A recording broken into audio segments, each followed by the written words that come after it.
Good morning, everyone. It is a very pleasant occasion for all of us.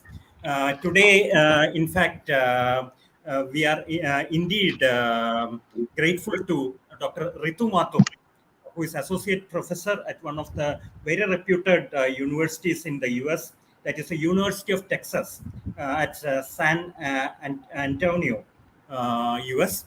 We are indeed delighted to have her with us.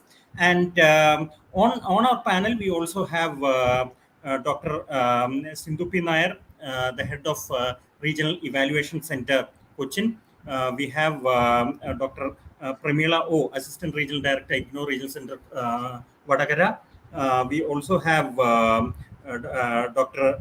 Prasida Unnikrishnan, Assistant Director, IGNO Regional Center, Cochin. And last but not the least, we also have on our panel Dr. Praveen Kumara, the Assistant Registrar of IGNO Regional Center, Vadagara. And as I was mentioning, it is indeed a very delightful occasion for all of us out here because it's very rare that on our discussion fora we have a person of such eminence as Dr. Ritu Mathur. And she has, in spite of her very, very busy schedule, accepted this invitation to come online and deliberate with us on a very, very important topic, that is human security in the era of cyber nationalism. In fact, for an international audience, Dr. Ritu Mathur does not need any introduction. She, in fact, completed her graduation from the University of Kolkata. Then she went over to the Jawaharlal Nehru University in New Delhi and completed her master's and MPhil degrees. Then she went over to the York University at Toronto, Canada, and completed her PhD. Right now, as I mentioned earlier, Dr. Ritu Mathur is working as associate professor at the University of Texas at San Antonio, the US.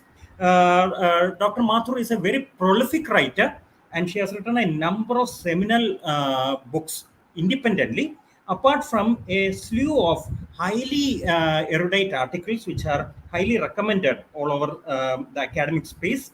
She further has held positions such as being the invited guest of the Asian Journal of Political Science for a special issue on post colonial perspectives on weapons control. She was a finalist for the President's Distinguished Research Achievement Award in Social Sciences at the University of Texas. Then she also received the Banting Post for Doctoral Fellowship which is awarded by the Social Science and Humanities Research Council of Canada, and she was ranked 10th out of 99 eligible reviewed applications. This is the kind of profile that our guest has today, and it is that is this is not the only reason why I'm delighted to have Dr. Ritu Mathur over here. We, in fact, studied together at JNU as well, and that is a very pleasant thing to share with all of you because having your buddies back on a highly academic kind of highly academic kind of space is indeed a great privilege. So, without wasting any further time, let me welcome Dr. Ritu Mathur to this wonderful academic space. We are all eagerly waiting to hear you on this momentous occasion.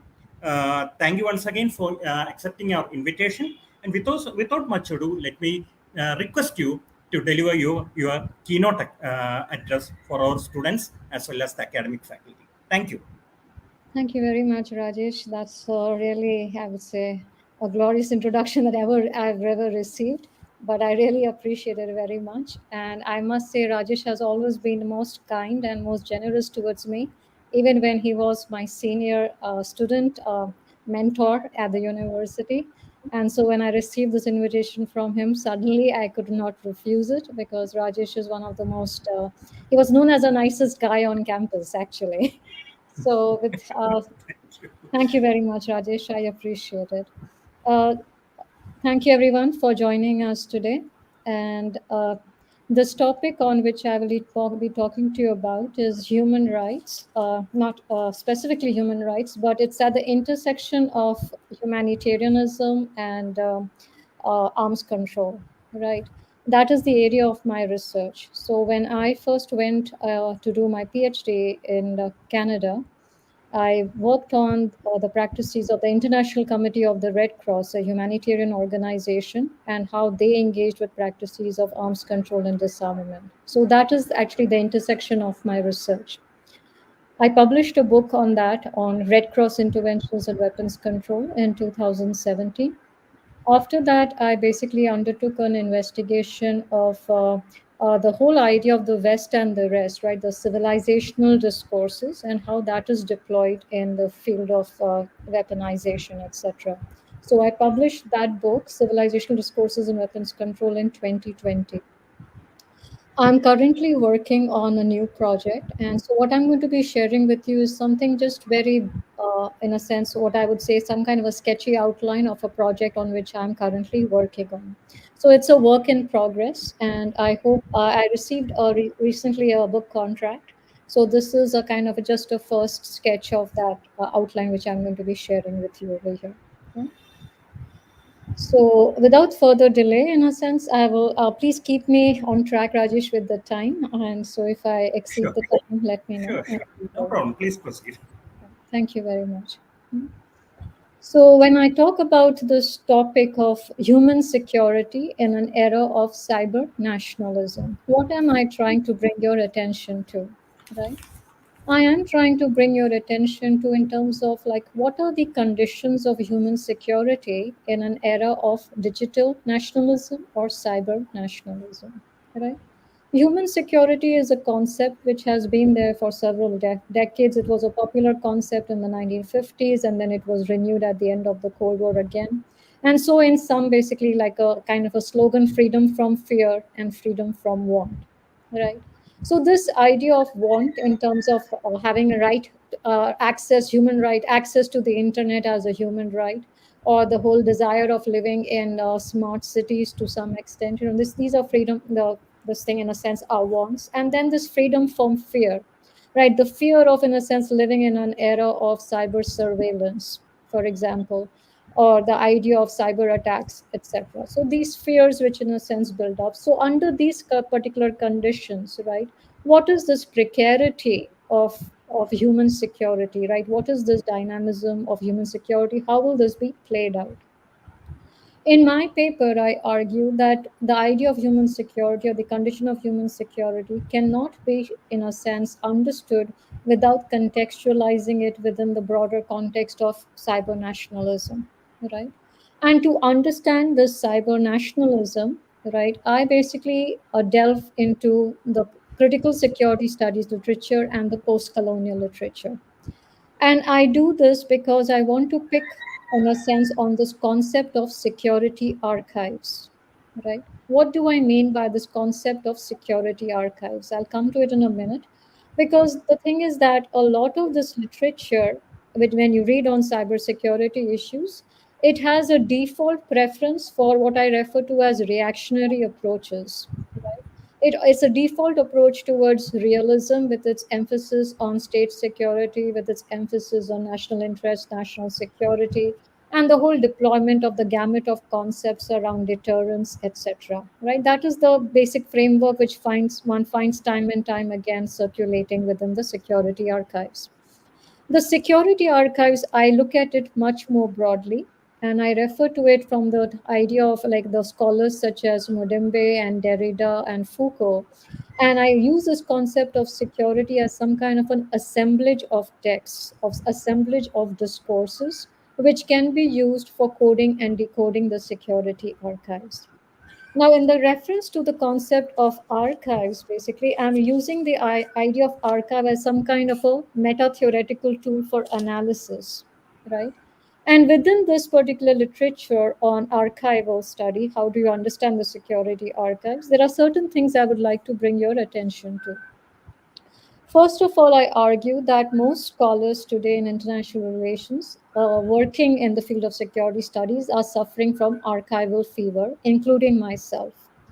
In this archival fever, basically, is a concept used by Derrida. There is a sense of feverishness, and there's a sense of, in a sense of, how do you understand the past with reference to how do you understand the present with reference to the past? So, in a sense, some kind of an archaeological feverishness, which is graspingness. So, when we refer to the digital era as a renewed Cold War, or as a kind of a new version of 2.0, right, version of this new conflict which is in a sense emerging, etc. So this feverishness in a way of describing what is happening, right, we refer to as, the possibility of another cyber Pearl Harbor. So this kind of feverishness which is in a sense coming into play, it is very, very important to in a sense take the pulse of that. I also refer to what is referred to as archival games, right? Archival games understood in terms of the practices in which the archives are maintained, right? In terms of who has access to the archives, who does not have access to the archives, whose voices become visible within the archives, whose voices are subjugated within those archives. The whole practices of these archival games is in terms of the secrecy, the complicity, the omission, the disciplinary practices of these archival games which are played, and the whole idea of logic of maintaining order, etc. Right? The archival authority is very, very important, because as you see in many countries, when we talk about the national archives, right, it's a source of authority, it's a source of legitimacy. So when I'm referring to the security archives, I'm not referring to it as a specific site at a particular location. Rather, I'm arguing that the security archive is very, very mobile, and we can study this particular security archive, as it exists, in a sense, in a figurative sense, in a meta theoretical lens, as a virtual dimension. So it can also be referred to as some kind of a metaverse if we want to refer to it.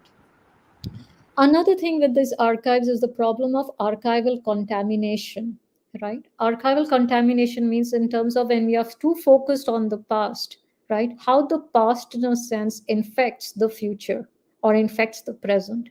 So, how the past, in a sense, is trapping us time and time again. So, even when we talk about these futuristic technologies, our understanding, our grasp of these futuristic technologies is often, in a sense, constrained. Our imagination is constrained because we are caught up in the archival imagination about what the cyberspace should be, or how it, in a sense, is going to play out again. Right.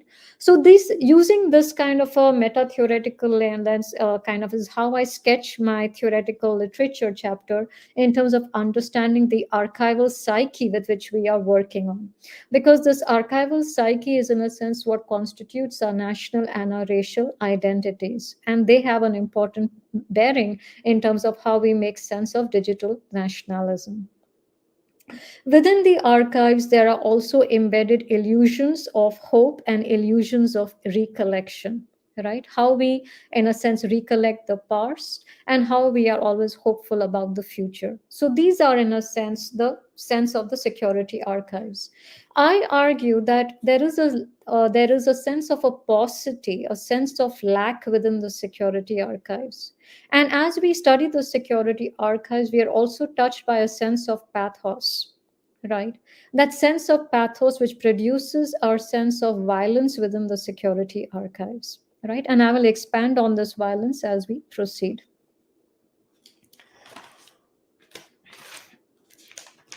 Then, in a sense, in my presentation, I also talk about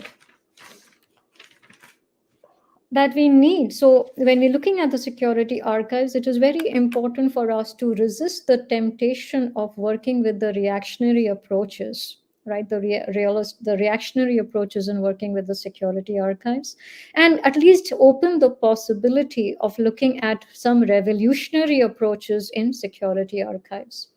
When I talk about these revolutionary approaches to security archives, I'm basically, in a sense, signaling towards critical security studies, post colonial literature. I'm looking at digital humanities.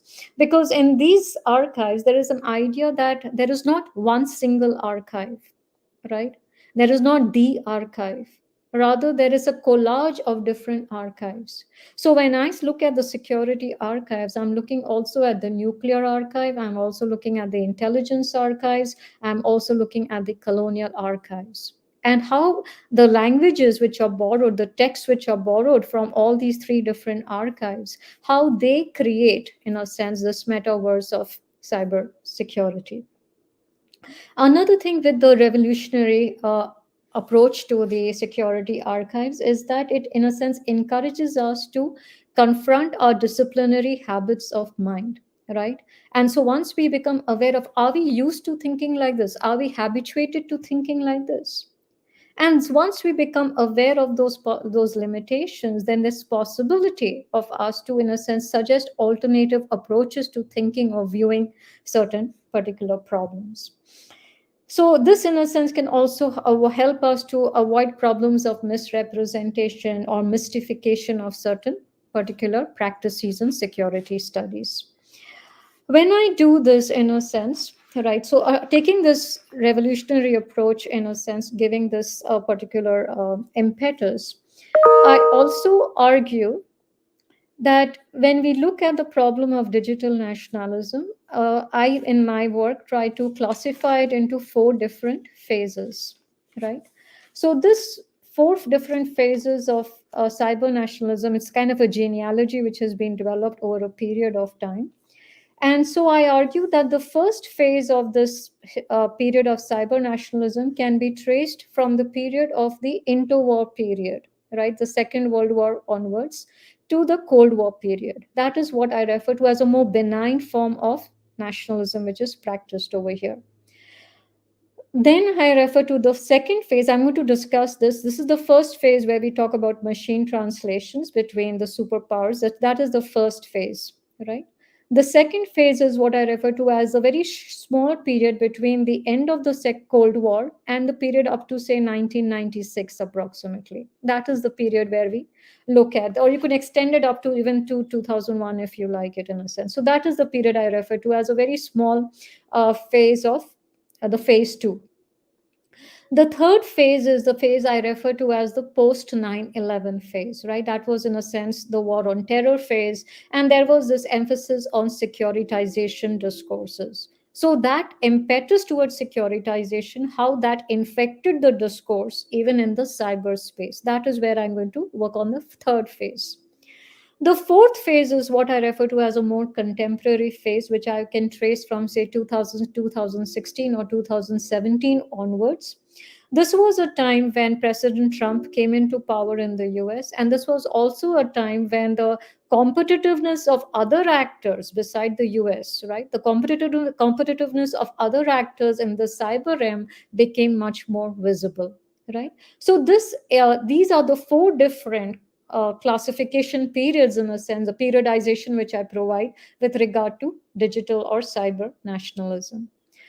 Coming to the first phase, right? I'll just track it very. I'll talk a lot more about the first phase, and I'll talk more about the fourth phase, and we can talk about the second and third phase later in between the question and answer session.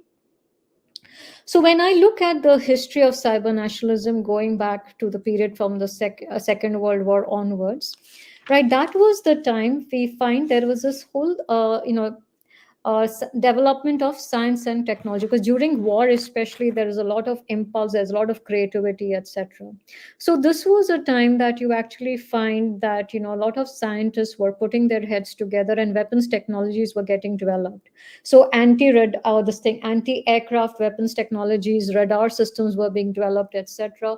And there was this whole thing about how do you, in a sense, decode the messages which the enemies are sending across to each other. So it was during this period of scientific curiosity and the urgency and the speed within which these innovations were taking place is where we find the initial seeds being sown with regard to the cyber arms race, right? Now within this particular period, the whole idea was, in a sense, was how do you, in a sense, provide technological developments or provide machines, in a sense, which can actually reproduce, in a sense, the functions of human beings, right? So this man versus machine kind of race, and in a sense, how far can you make the technology adapt to human conditions or meet the human demands, right? So this was very critical during this particular period. Another thing which was very important during this period was science was in the service of the state, right? So this idea that all the scientists who are there, the engineering community which is there, they have to serve the state, they have to protect the sovereign state, right? This was the dimension, this was the importance which was very much over there. But even those scientists who were working on these different, technologies, etc., even as they were making their innovations, they were realizing their own helplessness, their own vulnerability, right? So just like the nuclear scientists, once they had exploded the nuclear weapons, they regretted it, right? Similarly, you find a lot of expressions from Norbert Wiener, who was a US scientist, who actually said, basically, ever since the atomic bomb fell, I have been recovering from an acute sense of conscience as one of the scientists who had been doing war work and who has since seen his war work part of a larger body which is being used in a way of which I do not approve and over which I have absolutely no control. I know no way to publish without letting my inventions go to the wrong hands, right? And he, in his writings, in a sense, expresses the view that the way this cyber technology is being developed, right, is going to be setting the ground for another third world war, right? This is something which he had expressed in the 1940s, during the Second World War itself. As the preparations were taking place, he was realizing that even this, how they were talking about encryption and decoding the encryption, how they were talking about the radar technology, etc., he realized that, how this technology, the military industrial complex, is growing stronger, and basically a microcosm of a scientist, individual scientists by themselves, will not be able to control it, right? Now, often when we look at this particular literature around machine learning, machine translations, I'm going to go over this a little bit technical side of it a bit quickly. So there was initial thing was that when the whole idea was that how do you translate translates machine translation is how the language is in a sense being translated. How are you decoding it? Right. So one of the concerns was, for example, the Russians, right? The Russian language is so difficult. So how do we translate the Russian language? So instead of, because we cannot train human beings to learn Russian so fast, right? So how is the messages which are being communicated by the Russians, in the Cold War period, etc., how do we decode that? To learn a language is a long process, and especially learning the language in terms of the context, in terms of the nuances, is extremely difficult, right? So a speedy way was, in a sense, to facilitate machine translations. Now, when you're facilitating the machine translation, this was a very rule bound process, right? And even though this was an imperfect process, right, the idea was to get at least some information out of it as quickly as possible, and then basically deploy it to our advantage in the different weaponization programs that we want to undertake, right? So this machine translation race which was taking place between the two superpowers was also, in a sense, sometimes very, very benign, because this was the initial technology which was there, and because the scientists, they were developing these programs in their laboratories in different universities, they required funding, right? Often a lot of this funding, especially in the case of the US, came from the defense institutions and organizations, and a lot of this was funded through them as National Science Foundation programs. That's how this funding actually went to them. The technology has developed over a period of time, right? So instead of now having just, this very rule based predictability, predictable machine translations, now we have very sophisticated, algorithms, right? We have very, very powerful machines. We have basically algorithms basically refer to how the language, the text, is translated in some kind of mathematical formulas, right? It's basically applied mathematics. And so how so instead of, now this process has become so advanced, right, that the fear is that the technology itself is getting so complex, and now the translation process itself is so highly convoluted that no single entity can actually control this particular process. And now, even though the knowledge is imperfect, even though the science is imperfect, we can find some technical fixes to it, right? But there is no single actor in control, and furthermore, nobody really knows how this is going to play out in the future. It is totally unpredictable, right? And now the science is so advanced that it is actually this whole idea of the neural networks which is being developed, The artificial intelligence is some kind of an artificial neural net, just like you have the human brain, right? Similarly, that's how these machines are, in a sense, working.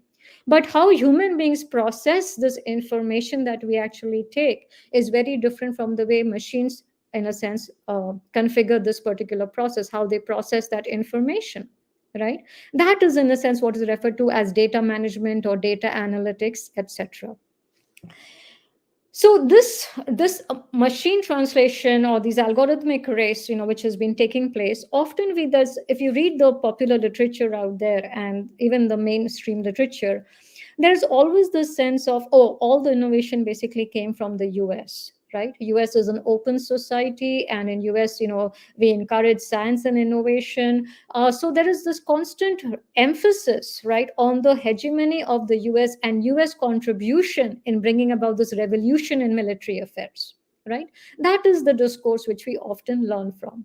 But if we actually explore further, if we actually read more about the digital humanities literature which is coming out, we find that, the part of the problem was that because this overemphasis, the singular emphasis on the US contribution, right, has led to the US appropriation of the entire discourse in terms of science and technology. They are recognized as the innovators, and they are recognized as the pioneers. They are referred as the techno evangelists, right? That is how basically this entire literature looks upon the US.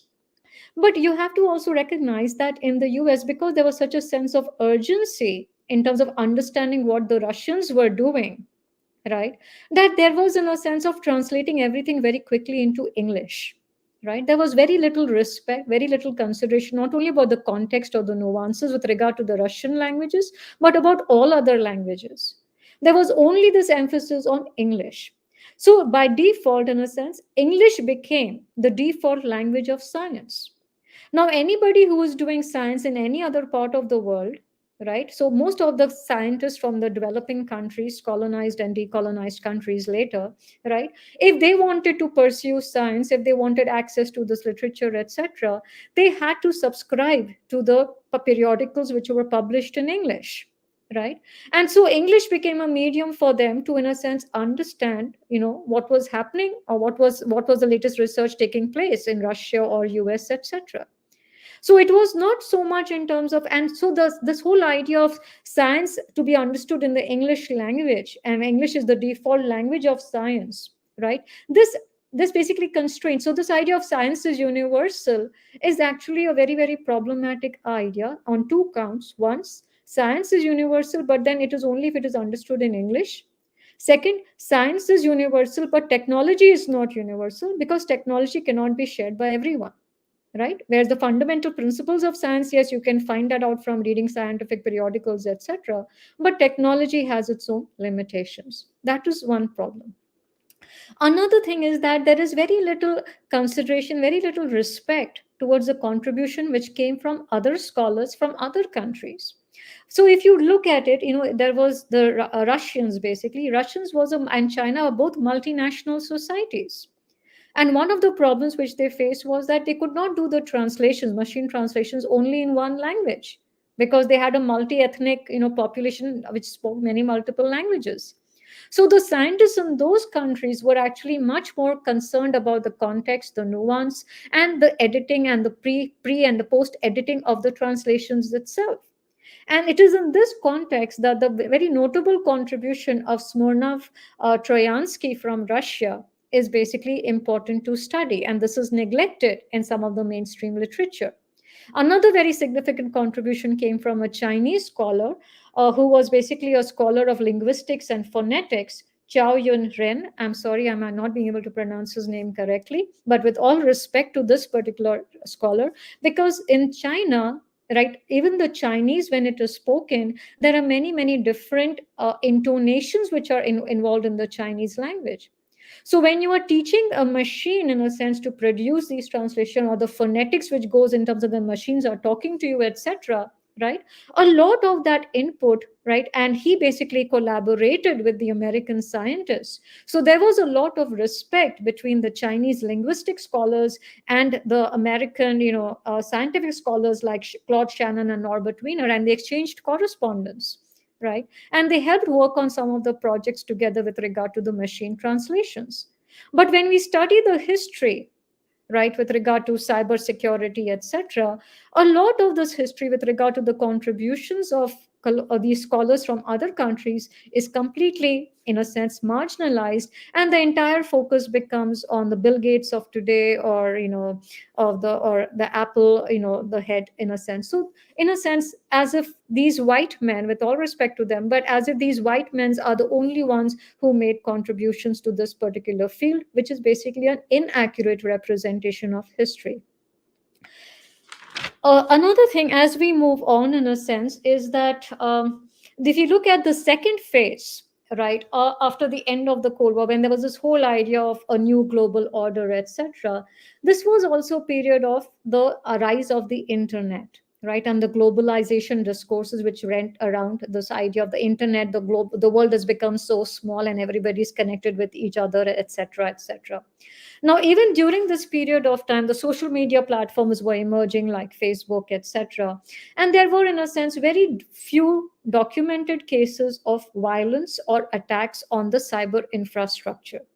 But despite this low count, right, there was, in a sense, especially as we move into the third phase with the war on terror, especially, right, we find that there was an increasing media frenzy with regard to the securitization of the cyberspace discourse. Right. And so there was this privileging of security over the debate on civil liberties. Right. And this was a period of time when the intelligence agencies, especially in the US, in a sense, started taking a deeper interest with regard to what were some of these big tech companies, in a sense, engaging with. And during this period of time, there was also a kind of a conflict within the US, and we'll touch upon this later, between the problem of encryption. Right. Now, please understand, if you look at the history of the archives or security archives, the use of encryption was usually only confined to the intelligence agencies during periods of war, etc. Right, because the communication which they used to share with each other was coded. Right. Now the thing is that with the big social media platforms and the big tech companies coming, etc., they wanted access to that encryption, and they wanted to make that available to everybody, right? So when you're sending messages on WhatsApp, etc., how is that message codified? So how do you trust these particular platforms, right? How do you know that your message is secure? So this, in a sense, so the big tech companies like Apple, etc., fought with the intelligence services within the US to make sure that now they could have access to this particular technology, right? So this technology, which was only in the power of the state, in the hands of the state and its intelligence and security apparatus, now this technology is now, in a sense, being made accessible by these private uh, um, telecommunications companies, and they wanted to make it available to everyone. Now this sets the conflict, in a sense, within the US, and during this period of time they set certain export control parameters, right? Because they argue that the longer the encryption is, it is more difficult to decode it, etc. So earlier, for example, the encryption code would be, say, 40 letters, right? They would now increase that limit. So if they're going to, in a sense, export this particular software, right, they are going to put in more stringent regulations into place. So this was, in a sense, the struggle during this particular period of time of benign nationalism to some extent, right? This was also a time with the last 20 years of this war on terror period. You also saw there were certain cyber attacks. There was a problem of cyber espionage and cyber theft and cyber attacks on Estonia and Georgia, etc. Right? This was between the US and the Russia, in a sense, which came to play to some extent. We can talk about it a little bit later. Moving on to a more contemporary period, which I refer to as the fourth phase, right? What was also referred to as the cyber Cold War, right? Or the Cold War 2.0. This is where, in a sense, we find the discourse around digital nationalism really picks up, right? It really gains a lot of momentum.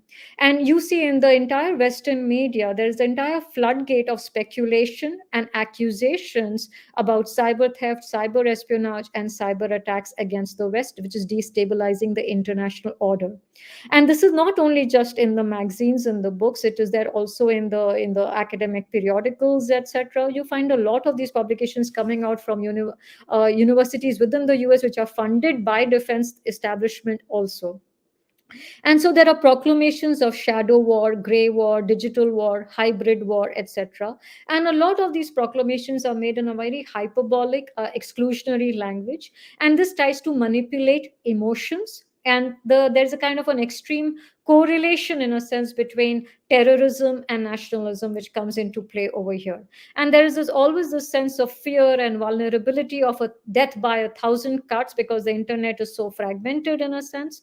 I'm just using the internet as a very small component of the entire cyberspace, but nevertheless important. And so there is this whole fear of cyber intrusions which is taking place, right? It is in this atmosphere, right, of the media frenzy around digital nationalism, is where I try to identify 7 or 8 main arguments with regard to digital nationalism in the contemporary period. One argument is that it's a new technology, right? The cyberspace and the weaponization, the militarization of the cyberspace, it's an entirely new technology. It's a new kind of warfare, right? It's a virtual war is what we are talking about in the language of James Dederian. Another fear is that this new kind of warfare is new kind of technology.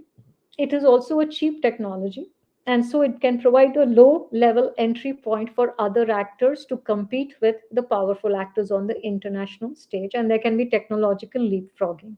Now, there is nothing new about this argument, right? Just like in the case of the nuclear archive, when the nuclear weapons were initially developed, there was this whole thing that US should maintain its hegemony and that others will basically try to catch up with us. So again, time and again, you find it is the same logic which is coming into play, borrowing about this whole idea. It's a new technology. We should control this technology. If we don't control this technology, others are going to, catch up with us, and they're going to threaten us. So this is the same play again coming into play over here. Another thing is that there is also this thing of suffering from this whole idea of the others, right? So this whole idea of the other who out there in this technological space is a threatening force, because these other actors, they are suffering from some kind of imperial illusions, right? So there is, in a sense, borrowing on this language of these imperial archives or the colonial archives, and there is this whole thing that these other actors, whether it is Putin in Russia, who is suffering from his paranoia of and imperial illusions of a Nova Russia, or whether it is Iran with its desire for a Persian empire, or whether it is China, which is trying to control the others because China has this hegemonic, worldview of itself. So there is constant this fear, in a sense, and then in the context of China, there's the technology, the Chinese population is there, and then now China also has this technology. So there's again this particular fear. So there is, and so these in a sense, singling out the leadership of these particular countries, demonizing them, racializing them in a sense, and in a sense, looking at them as some kind of medicalized actors who are suffering from paranoia and imperial illusions, etc. This is the second, level in which the cyber nationalism is being played out, right? So in this context, or the cyber attacks come from Russia, and the Chinese basically engage in cyber espionage. These imperial illusions of these people. So there is very little, in a sense, with regard to the U.S. exceptionalism, right, which is in a sense put aside to some extent about how the U.S. exceptionalism, which is justified, which is said it is important to maintain this hegemony, to maintain the international order, etc. But these other actors, these are basically other actors who are suffering from some kind of imperial illusions. The third argument which they argue is that the poor, vulnerable West, in a sense, right, it has a tendency to misread the others, right? This is the third argument, that we tend to misread the others.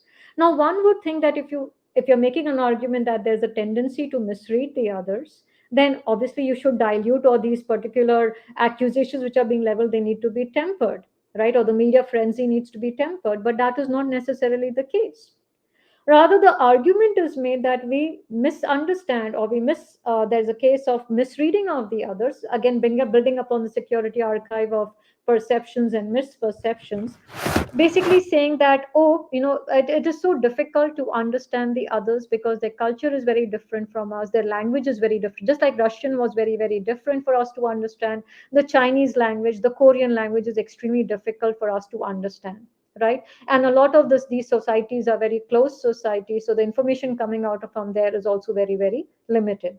So deploying the old lenses and this whole sense of proclivity, in a sense of, this whole, like, the Western society is very optimistic society. It is the breeding ground for all these innovators, for the libertarians, for the naive internet evangelists who dreamed of this global village, etc. But look at all of these actors, who have these opportunities within this open society, but there are others out there who are threatening us, in a sense, and they do not often share our vision.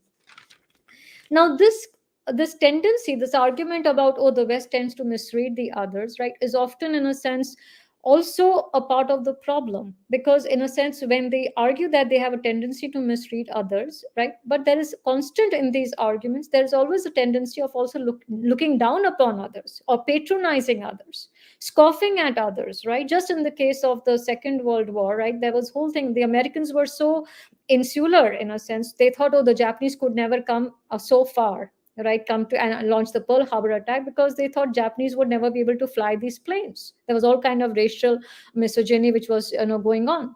Similarly, when it comes to China, in a sense, and China developing its digital technologies, etc., this was almost like, oh, they're just picking up, like they're never going to catch up with us, kind of an argument, always constantly over there. So this emasculation, in a sense, of the other societies to some extent, and this constant expectation that, oh, there is a misreading of others, because, in a sense, the West expects the others, right? Because they want to catch up, but they want to become like us, they want to emulate us, they want to mimic us, they want to, in a sense, there's a kind of a mirror imaging logic, which, in a sense, so this sense that, oh, we are the standard setters and the others have to catch up with us, they're only going to copy us to some extent, right? They will never be able to go beyond us. So there is this logic, in a sense, about why the West, in a sense, misrepresents the others, because it is, in a sense, so self-situated in its own arrogance or in its own worldview, that it views the others, in a sense, as always playing a game of catch-up. Here again, there is a point of contention among the scholars, because some argue that this problem of misreading others is not a very simple problem. And this is something I have also argued in my last publication, that this is actually a problem of compliance, because the Western society, especially the US, wants other actors to comply with the existing international order, no matter how just or unjust that international order is. But there is an emphasis on compliance. And anybody who does not comply, right, is basically a problem actor, right? And that is what, in a sense, contributes to this understanding of misreading of the other actors, right? Another thing, the fourth arsenal, the fourth missile in this discourse on cyber nationalism is with regard to how we profile the state behavior, right? The profiling of the state behavior takes place in terms of democracies and authoritarian states. Good guys, bad guys, right? That's general way of the, the American discourse. There's a kind of a simplification of the discourse over here. The good guys are those who are democratic countries, the Western liberal democracies, etc. And the bad guys are the authoritarian states, etc. So again, borrowing upon the security archive from the democratic peace literature, that democracies, in a sense, don't fight against each other's, democracies, in a sense, promote peace, etc. Now, there have been 1,000 holes which have been found in this particular literature, both by post-colonial scholars, critical or security studies scholars. But this dynamic, in a sense, of democracy vis-a-vis authoritarian continues to have some kind of a resonance. In my other publications, I've also referred to some of these differences or the problem of misreading others as a dynamic of denial and a dynamic of difference. So those who are different from us, basically, we have to deny them this particular access to this particular technology. And one way of, in a sense, mobilizing, because a lot of people do not understand the technology or the technical details of this technology, etc. So how do you make this an ideological warfare? You can make this an ideological warfare just the way you did it during the Cold War period, right, between capitalism and communism. Now you launch another ideological warfare between democracy vis-a-vis authoritarianism. So, what happens in this particular problem is that you lose the complexities and the nuances of the different political structures existing within the different countries. You have no very limited understanding or engagement with the history of some of the political institutions within these particular countries. Right now, for example, there is a lot of effort in terms of discrediting the Chinese Communist Party or the PLA, etc. But we also have to look that these institutions have been existing for more than 100 plus years, right? And their existence within that particular society is not only due to oppression, but also because they have enjoyed a certain degree of legitimacy within those particular societies. Right, we'll come to that a little bit later, because often within this particular literature, there's always this thing that, oh, the PLA is controlled by the CCP, the Chinese Communist Party, and these institutions do not enjoy legitimacy within just Chinese society. Now, just if I just divert a little bit over here, in the case of India, if you look at the Indian this thing during the colonial struggle, you had the Indian National Army, right? And then the Indian National Army basically became a part of the Indian freedom struggle movement, and then it became an independent institution. So there is a kind of a lot of engagement in terms of how this discourse around democracy vis-a-vis authoritarianism is played out in discrediting certain institutions within particular societies. Another thing is that this feverishness, this archival fever, this feverishness of spreading this fear. Right now, for example, India and China, yes, China has had an authoritarian system, right, for many decades, and India has a democracy. But these two countries have lived next to each other for several decades, and in fact, most of it peacefully, right? But because of this feverishness which we find now, we also find a lot of tension emerging between these two countries also. Anyway, coming back, because Rajesh told me not to talk a lot more about India and keep my presentation more focused on the global aspect, I will focus on coming back to that again over here. So when I talk about this polarization, this ideological divide between democracies vis-a-vis authoritarian states, there is another problem over here, is that this this this broad sketch in a sense is diverting attention to from what are some of the specific struggles at stake over here.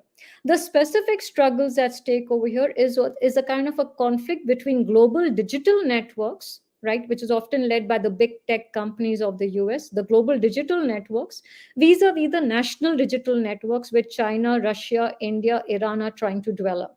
Right, this is the difference over here, right? Because in a sense, what happens is that the big technology giants within the US, like Apple, like Google, etc., they want to capture the larger global market with their products. So they have these particular standardized products which they want to, in a sense, market everywhere possible. And anybody who comes up with any kind of innovation, etc., is in a sense eaten away by this big fish. So these big tech companies are like big corporations who are taking advantage of they want a larger market because that helps them to collect more data, etc., and that they benefit from the economies of scale, and then it helps them to generate more revenue, more profits, etc. Now, what happens is that as they control this thing, it is no longer just a control of the territory of a state any longer. It is no longer just the physical geography of a state that we are talking about. Rather, what is at stake over here is the control of the population, right? Because the data is the data on the population of that particular country. Now, the sovereign power of the state over here, because many of these big corporations who are coming from the US, right, they are in a sense are like an octopus which has its fangs in all these different parts of the world. And so that is where, in a sense, these are making their inroads over here. Whereas in the case of China, India, Russia, Iran, to some extent, the countries within here are trying to develop their own digital ecosystem, right? And they want to control the data of their own population, right? So they want to establish these data collection centers within their own countries, in a sense. And by controlling this database, in a sense, they are resisting practices of digital interventionism, which can take place by the help of these big tech giants and by the powerful countries. So this is where actually the tensions, in a sense, exist. Another thing is that when you talk about the multi-stakeholder model of governance, right? In this multi-stakeholder model of governance, there are a lot of issues with regard to the control of some of these organizations, ICANN, etc., which until very, very recently were actually reporting to the US Department of Commerce, right? So it was only when there was a lot of criticism against it that basically it became a more independent organization. So this tension, it is not a tension between democracies and authoritarian states. It is rather a tension between the growing indigenous digital technology companies within China, Iran, etc., India, vis-a-vis the big tech giant companies which are there in the US. Right? That is one point. Another point over here is not a debate about ideological differences, but there is a difference between the information sharing, right? How do you share this information? So again, there is a divide over here. There's a bifurcation of issues here, is with regard to, in a sense, the controlling that infrastructure and controlling the content of that information over here. Now, in the Western societies, in the US, etc., if you go back and read the human rights discourse, there's always this thing that we are an open society and civil and political liberties are already taken care of, right? So whatever content is shared, it's freedom of speech, right? So this is how, in a sense, there is this whole idea that basically this is an open society, we respect human rights, we are a democratic society, and so all these discussions and debates which take place, these are only references with regard to a very pluralistic kind of a society. Now, part of the problem over here is that there a lot of this civilian and military infrastructure is interwoven with each other. A lot of this communication takes place. Military communication also gets transferred through some of the civilian infrastructure, etc. But the protection of this infrastructure, especially in the Western liberal democracies, is often the responsibility of the military. And in the case of the military infrastructure, digital infrastructure, especially, is the responsibility of the NATO, right? This is, in a sense, the concern with regard to the infrastructure. So the thing is that, yeah, the development of the infrastructure will take place, right? The military cooperates with these big technology giants and they will develop the infrastructure wherever they go, in a sense, right? Another thing is that they argue that the content problem with regard to the digital information which is being shared, they argue that this is a problem only for authoritarian states.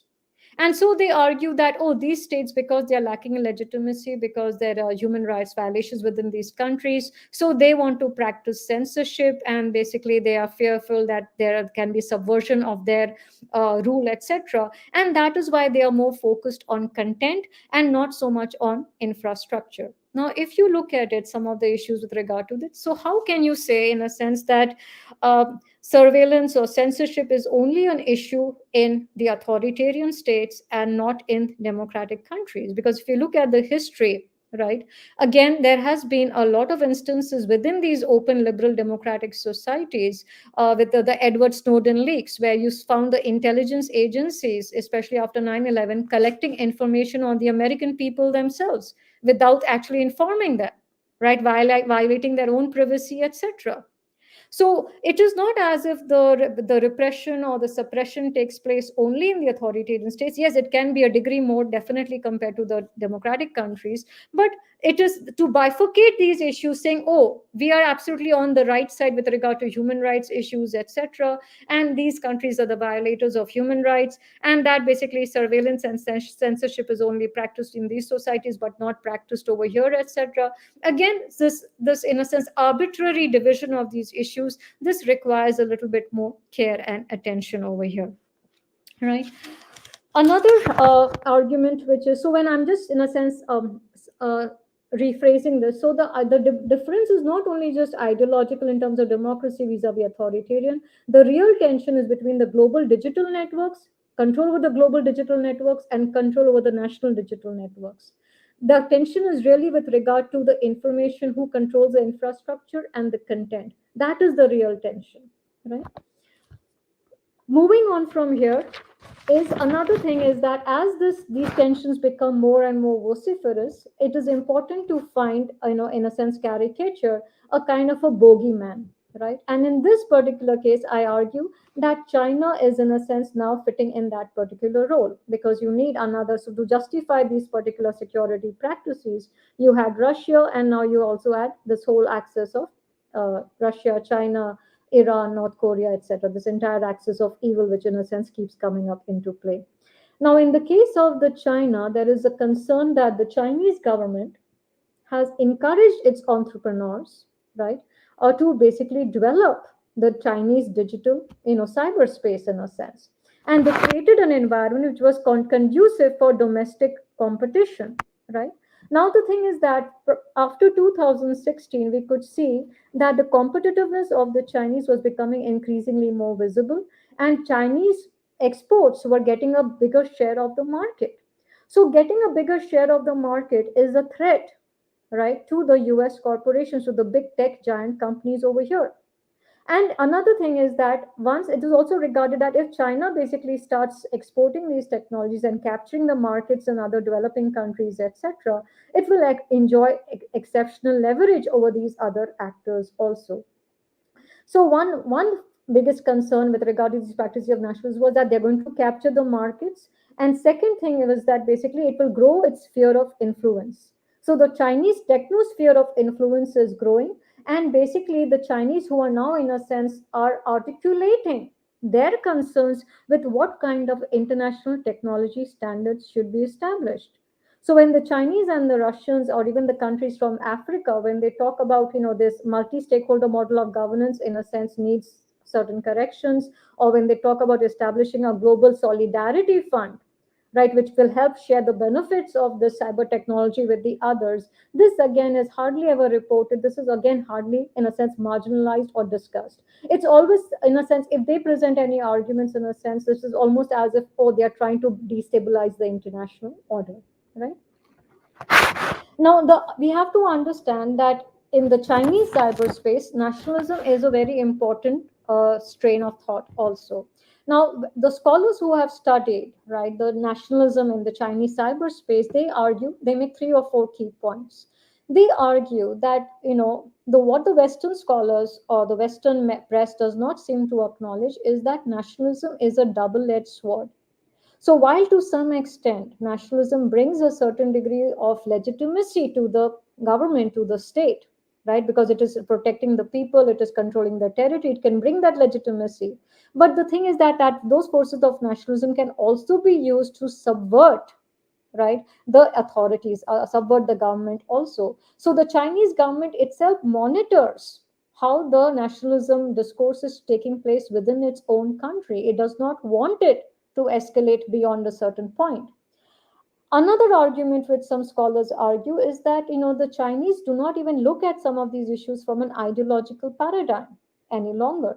In fact, because the modern Chinese scholars, etc., they are educated in the Western academic literature, and so they also talk from a more realist lens of interest-driven, paradigm.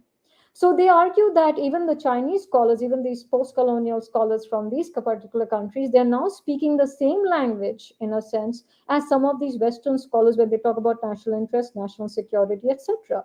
So again, you say that they're talking about, if these scholars are talking in the same particular language, then there is a possibility that the rules of the game will be much more elastic. And so as they play these games, these archival games to some extent, or the game theory literature which we are referring to over here, that they will be basically able to have a much more a progressive conversation instead of making it a much more diabolical conversation, right? They argue that the nationalist discourses in China come into play in the cyberspace, especially when it comes to strategies with regard to containment of China or encirclement of China by the other actors, right? So this idea that China is the threat and China is the next enemy in a sense is again something which has to be taken with a pinch of salt over here is what we are trying to argue. The idea that which we try to the Western press tries to present is that the states which the China is engaging with regard to exporting these digital technologies, etc., that all these other countries will become vassalized, cyber vassalized client states of China. This is a hyperbole in a sense, right? And they argue that in fact it was the US intelligence agencies, etc., who had actually infiltrated the Chinese technology companies much before, even before the Chinese competitiveness really picked up, in a sense. In fact, it was the National Security Agency of the US which had infiltrated the Chinese technology companies, and basically not only those Chinese technology companies, but even their own client states and their databases already. So it was not as if the US was a passive actor or a vulnerable actor of whom everybody was just taking advantage, in a sense, but rather the US itself was a very, very proactive actor in terms of practices of cyber espionage and cyber theft, etc. Right? But what is happening is that there has been this whole checklist against China, that China is failing to meet all these expectations with regard to upholding and maintaining the international order. And that as China's market share is growing, basically, and China is becoming a much more articulate voice in terms of the rule making processes, right, it is an actor of concern. And so, therefore, we have to take certain punitive action against China. And so their whole idea of naming and shaming China, banning Chinese companies from tariff barriers against China, red lines of behavior, sanctions and decoupling, etc. So there was this whole, in a sense, this whole spectrum of mobilization of nationalism vis-a-vis this particular actor, which reached a peak, in a sense, during the Trump era. So this produced a sense of hardened nationalism, right? So, what was in a sense a benign nationalism in that first phase in the digital cyberspace has now become a much more hardened nationalism, which does not encourage any cooperation or dialogue. And in fact, basically, because the tensions are so ratcheted that even if you step a little bit back, in a sense, it becomes like you're basically losing your face. Now, while there is so much of focus on China, right, and China's activities and China selling these technologies to other actors, etc., there is very little, there's almost blind eye turned towards Israel, right, because Israel is an ally of the US. So, how Israel exports these technologies, who are the clients of Israel, right, etc., what are their practices, etc., that is hardly, in a sense, a subject of debate, hardly a subject of any kind of sanctions, hardly a subject of any kind of punitive strategies, etc. So this whole idea that, oh, Israel is a democracy, and Israel basically, if it is selling those technologies, etc., it is basically, supporting the allies, etc. These are whole idea of like-minded states, core-minded states, etc. Another argument as we proceed, uh, I hope I'm okay in terms of time,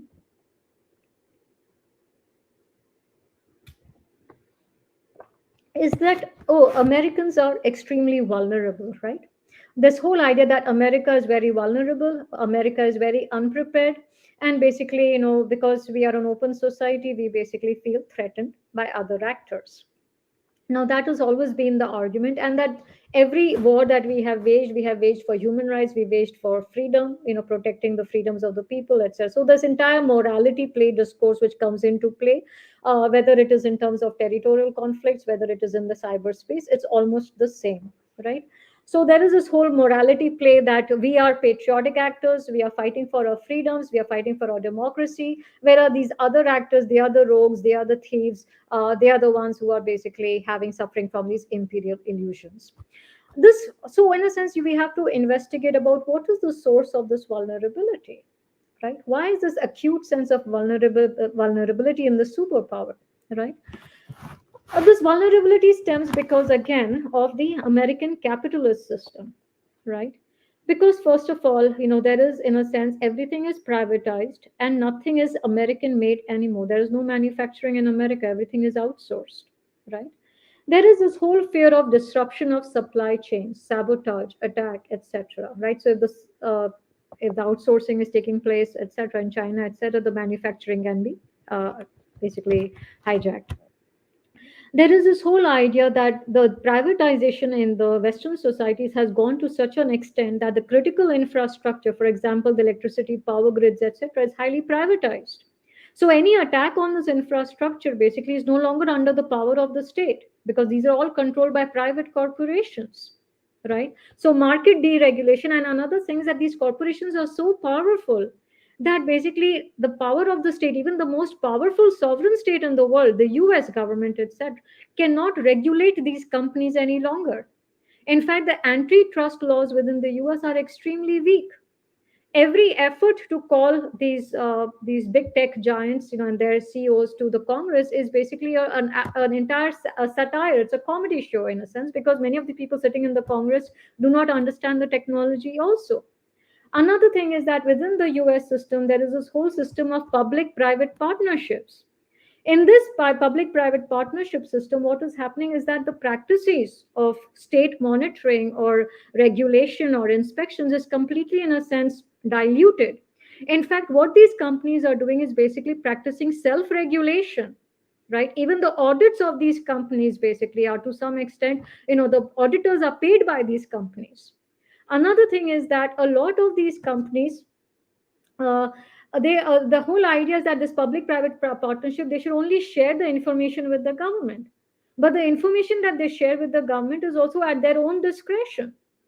So where is the role of the government basically in within the US in terms of controlling these tech giants is absolutely nominal, right? But the problem is that the state realizes that now it is extremely weak, and the only way it can maintain its power is by basically, in a sense, joining forces with these powerful tech companies. That is the only way it can secure its own survival, because the entire US national infrastructure is held together by the same ISP, Internet Protocol, and National Security Command and Control communications pass through these civilian networks.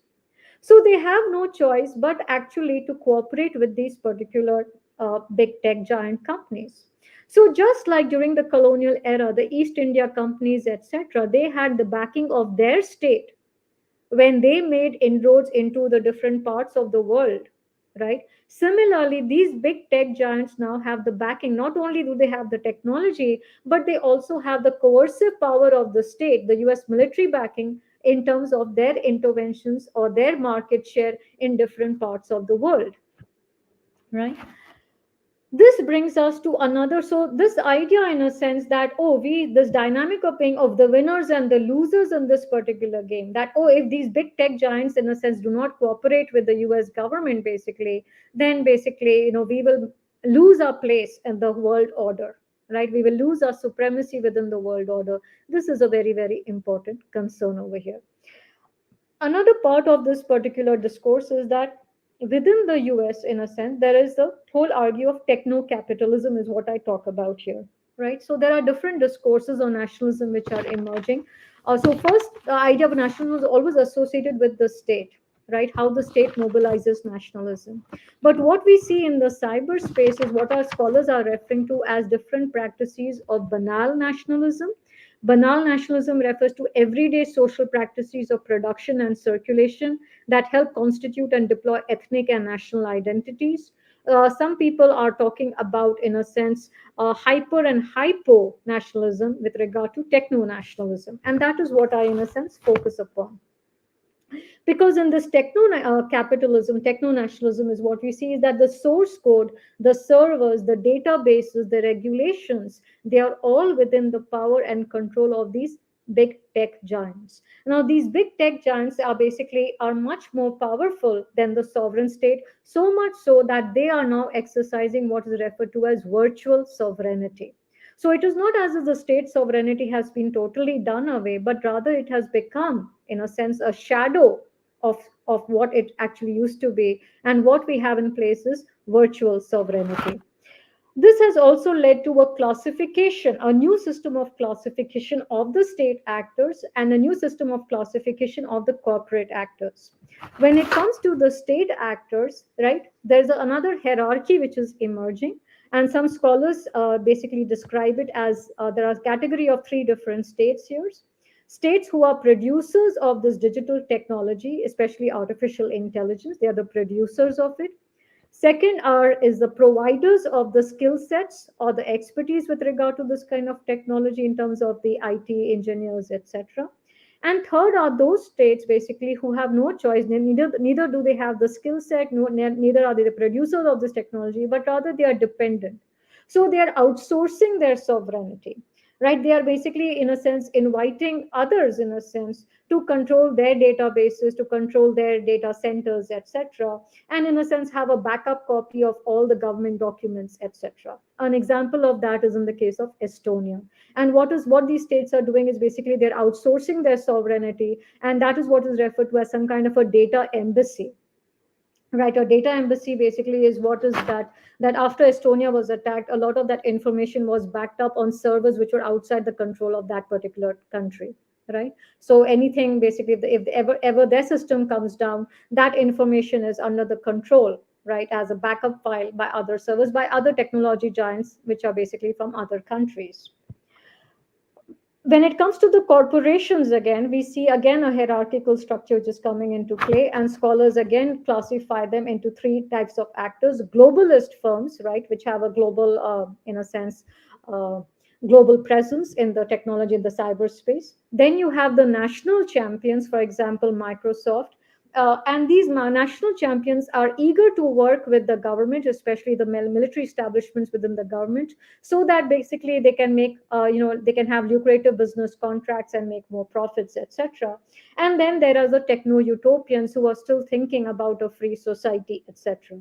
So within these corporates, so there's a whole body of literature about how do we classify, right, these techno capitalists, whether we classify them as globalists or as national champions or as techno utopians.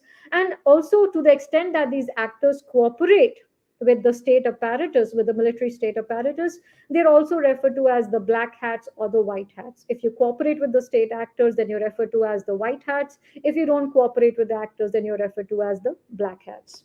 And all often these corporations are also referred to as citizen soldiers, etc.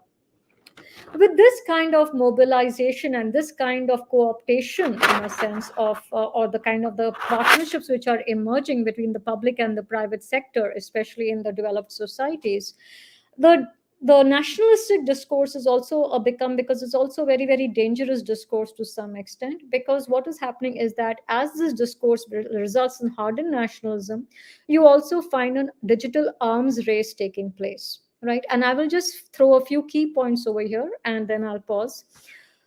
First of all, is that the US initially was very confident about its hegemony, right, in terms of the digital cyberspace. And basically, because they had all the tools of basically hacking into the infrastructure of other countries, whether it was civilian or the military infrastructure, they were very confident about their own capabilities. But in 2016, when the National Security Agency, NSA, of the US, when its cyber arsenal got hacked, right, by brokers, by shadow brokers basically, that was the time that they became aware of their own vulnerability, in a sense. And so the vulnerability is what are referred to as zero day exploits, right? It's basically some kind of a cyber worm, etc., which you can use in a sense to bring down the infrastructure of another country. That became, which was under the control of these one or two powerful countries, now became in a sense available to other actors within the international space. So now you have an international market for buying and selling these vulnerabilities, these digital zero exploits, in a sense, zero day exploits. And this market is completely unregulated. This is a gray market. There are non disclosure agreements, and there's a great deal of secrecy in this particular market. So, who is buying these vulnerabilities to, in a sense, undermine the infrastructure of which government or which corporation? There is a lack of information with regard to, there's no database with regard to this. This has also led to the growth, or not only of the big tech giants, right, because they control the market, but also of some defense contractors or boutique contractors, right? Because earlier what happened is the hackers, right, if they found some vulnerabilities in a particular information, they had a choice. Either they could approach the corporation and they could tell them to patch it up, and basically because they were mistreated by the big corporations, they often would basically then sell it to the government agencies, etc., and they would use it like that. Or often basically they had no choice, or they would basically be very badly treated. So what happened is that they started, the defense contractors, the small contractors, they started their own business corporations, saying now we are going to sell these vulnerabilities to whoever comes into the market, whoever offers the best price. So what is happening over here is that security has now become a profitable business. And whoever is the highest bidder in this particular space can take away that particular vulnerability, that particular digital tool, that digital arsenal in some sense. Another thing is that a lot of these digital social media platforms also are becoming platforms where there is a buying and selling of weapons taking place, right? And this buying and selling of weapons, just like we buy clothes, we buy shampoo, etc., or chocolates, etc., weapons are also being sold in this particular cyberspace. Now, this how these weapons are being sold again is again a very, very difficult issue to track, because in the US this is regarded as lawful commerce, because under the US Constitution is the Second Amendment, every American has a right to arm himself. So what is regarded? So when you're earlier, they tried to introduce a kind of a new weapons merchandise kind of a number over there, so that it can show on the receipt. But there has been again a kind of a backlash against that, and you see the powerful weapons lobbies, the NRA, working very closely with Facebook and other social media platforms, in a sense, saying that these are the rights, right, of the weapons manufacturers to basically, in a sense, sell their weapons online and maintain these digital presence, and digital advertising, etc., is again a very, very big area over here. Another thing is with regard to the autonomous weapon systems, because often a lot of these weaponry was basically digitally controlled. Yeah, I'll just give me a minute or two. Autonomous weapon systems, basically now drone attacks, right? So the whole idea of human oversight and review, that again is being threatened because of the digital technologies which are available, etc. And AI will play an increasingly important role over here. Again, when it comes to weapons of mass destruction like nuclear weapons, etc., even the nuclear power plants are no longer very safe, because as you saw in the case of Iran, Iran's nuclear facilities were basically targeted by Stuxnet, a cyber worm, and basically most of the fingers are pointed towards the US and Israel, who basically launched this cyber operation. Now, this cyberspace, basically, this digital arms race is becoming a very, very key area, and it requires much more study and more investigation in this particular research. So what this basically makes us aware is about the precarity of human life and the precarity of human security. Because here you have very, very powerful corporations and very, very powerful state actors who are basically unregulated, and the regulations, both domestic as well as international, are extremely weak. Furthermore is that as the technology takes over more and more, basically there are more and more prospects with regard to questions raised with regard to digital literacy, right? How many people are actually aware of the technicalities or the legal issues associated with some of these particular problems, and also the problem of growing unemployment, which is going to be a major concern in many of these developing countries.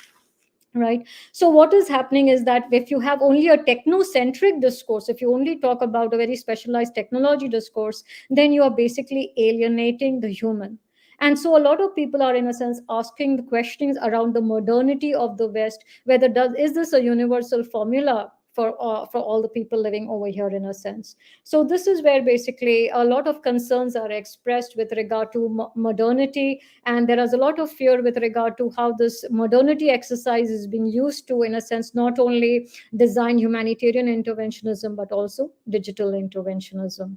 So I will pause over here. I think I exceeded my time, but I hope I shared with you. Thank you very much for your attention.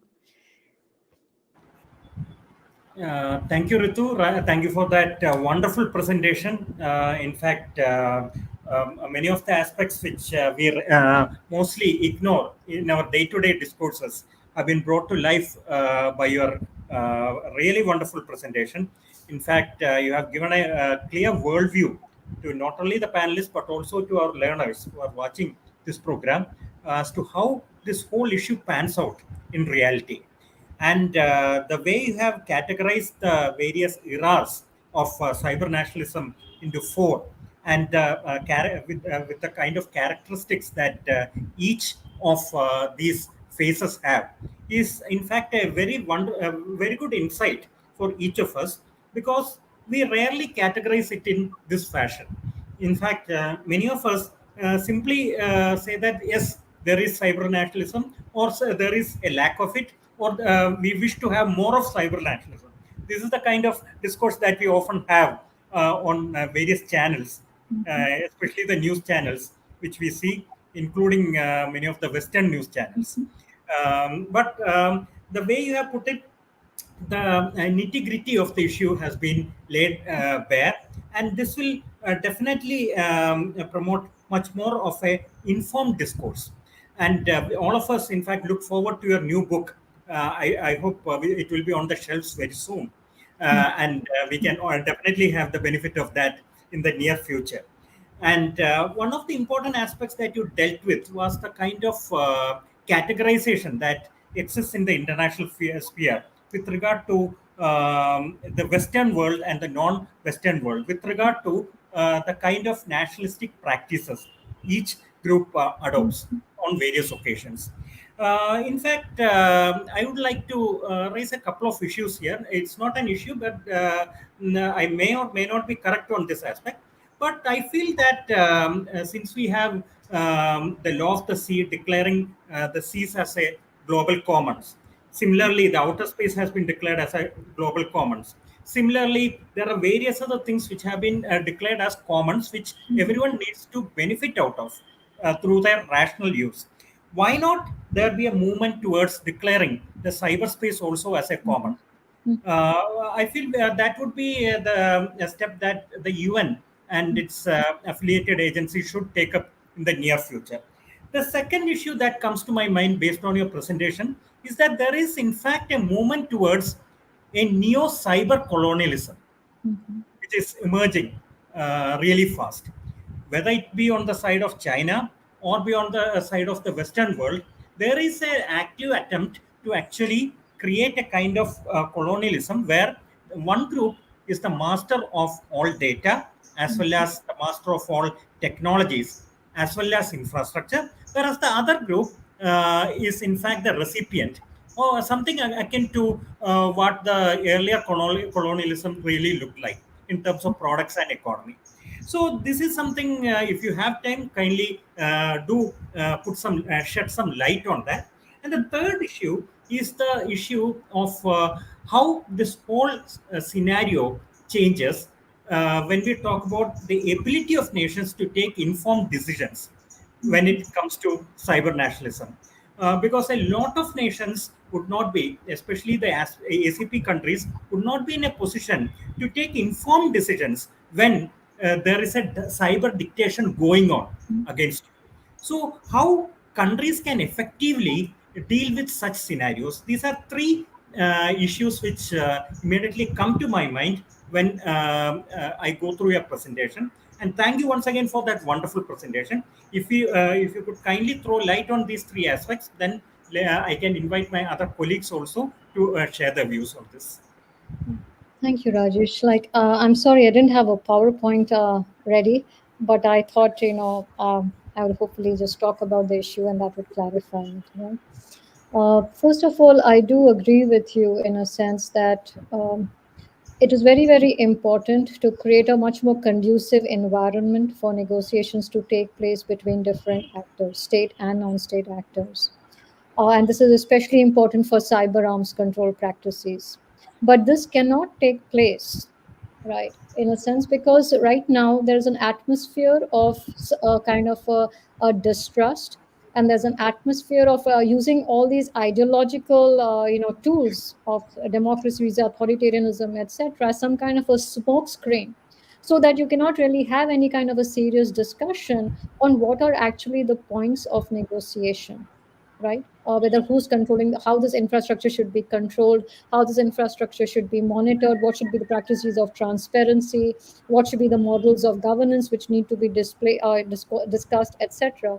Because a lot of these international UN has been completely marginalized. The demands of many of the developing countries with regard to establishing a solidarity fund, etc., has been completely marginalized. So what we saw in the case, and I'm very glad you brought up this issue of the law of the seas, etc., because you see, we had in JNU, for example, some of the best international lawyers, international law lawyers, right? And the third world countries had a very, very strong presence in terms of articulating and shaping the infrastructure with regard to what kind of legal framework should exist with regard to the maritime laws, with regard to the air laws, etc. And that it was precisely because of these debates and discussions within the UN General Assembly between the developed and the developing countries, because the developed countries saw the power, the Afro-Asian power, or the power of the non-aligned movement countries, who could actually bring their knowledge, bring their expertise on these particular issues and create a legal structure. And that is why, precisely in the 1960s, 1950s, when these countries showed their strength, showed their knowledge and their expertise, that was the time basically they decided that we can no longer work in the UN in a sense. Right? So marginalize the UN, weaken the UN, because over here is where you see the solidarity of the developing countries coming into play, and their knowledge, their expertise, right, of crafting an entire legal architecture which can actually serve everybody, right? But today, because the UN has been marginalized, and because there's kind of this working only with like-minded countries, right? Who is like-minded countries? Only who agree with you. So it's like an orchestrated play, or kind of a stage play, where you have multiple actors, but multiple actors who speak the same language in a sense, or who basically agree on the same resonances in a sense, instead of actually engaging in a dialogue on some of the much more substantive issues per se. So just like if you have regulation with regard to the law of the sea or the airspace, etc., why not have regulations with regard to the cyberspace of each and every particular country, and then create a global space with regard to that? That is what it is. That is what the perspective, in a sense, was presented by China from that particular argument. But that has been completely marginalized, and because they tried to articulate their concerns, in a sense, there was this demonization of China, that they are basically an authoritarian state, and they are trying to make surveillance within these particular societies, etc., etc. That is one concern, definitely. Another thing is that this language of cyber colonialism, in a sense, is very, very important, because you see this language of using this colonial archive is becoming much more mobile. And this is basically, even in India, you see the Reliance, in a sense, they talk about data colonization, right? The Reliance chairman gave one speech constantly making references to data colonization, etc.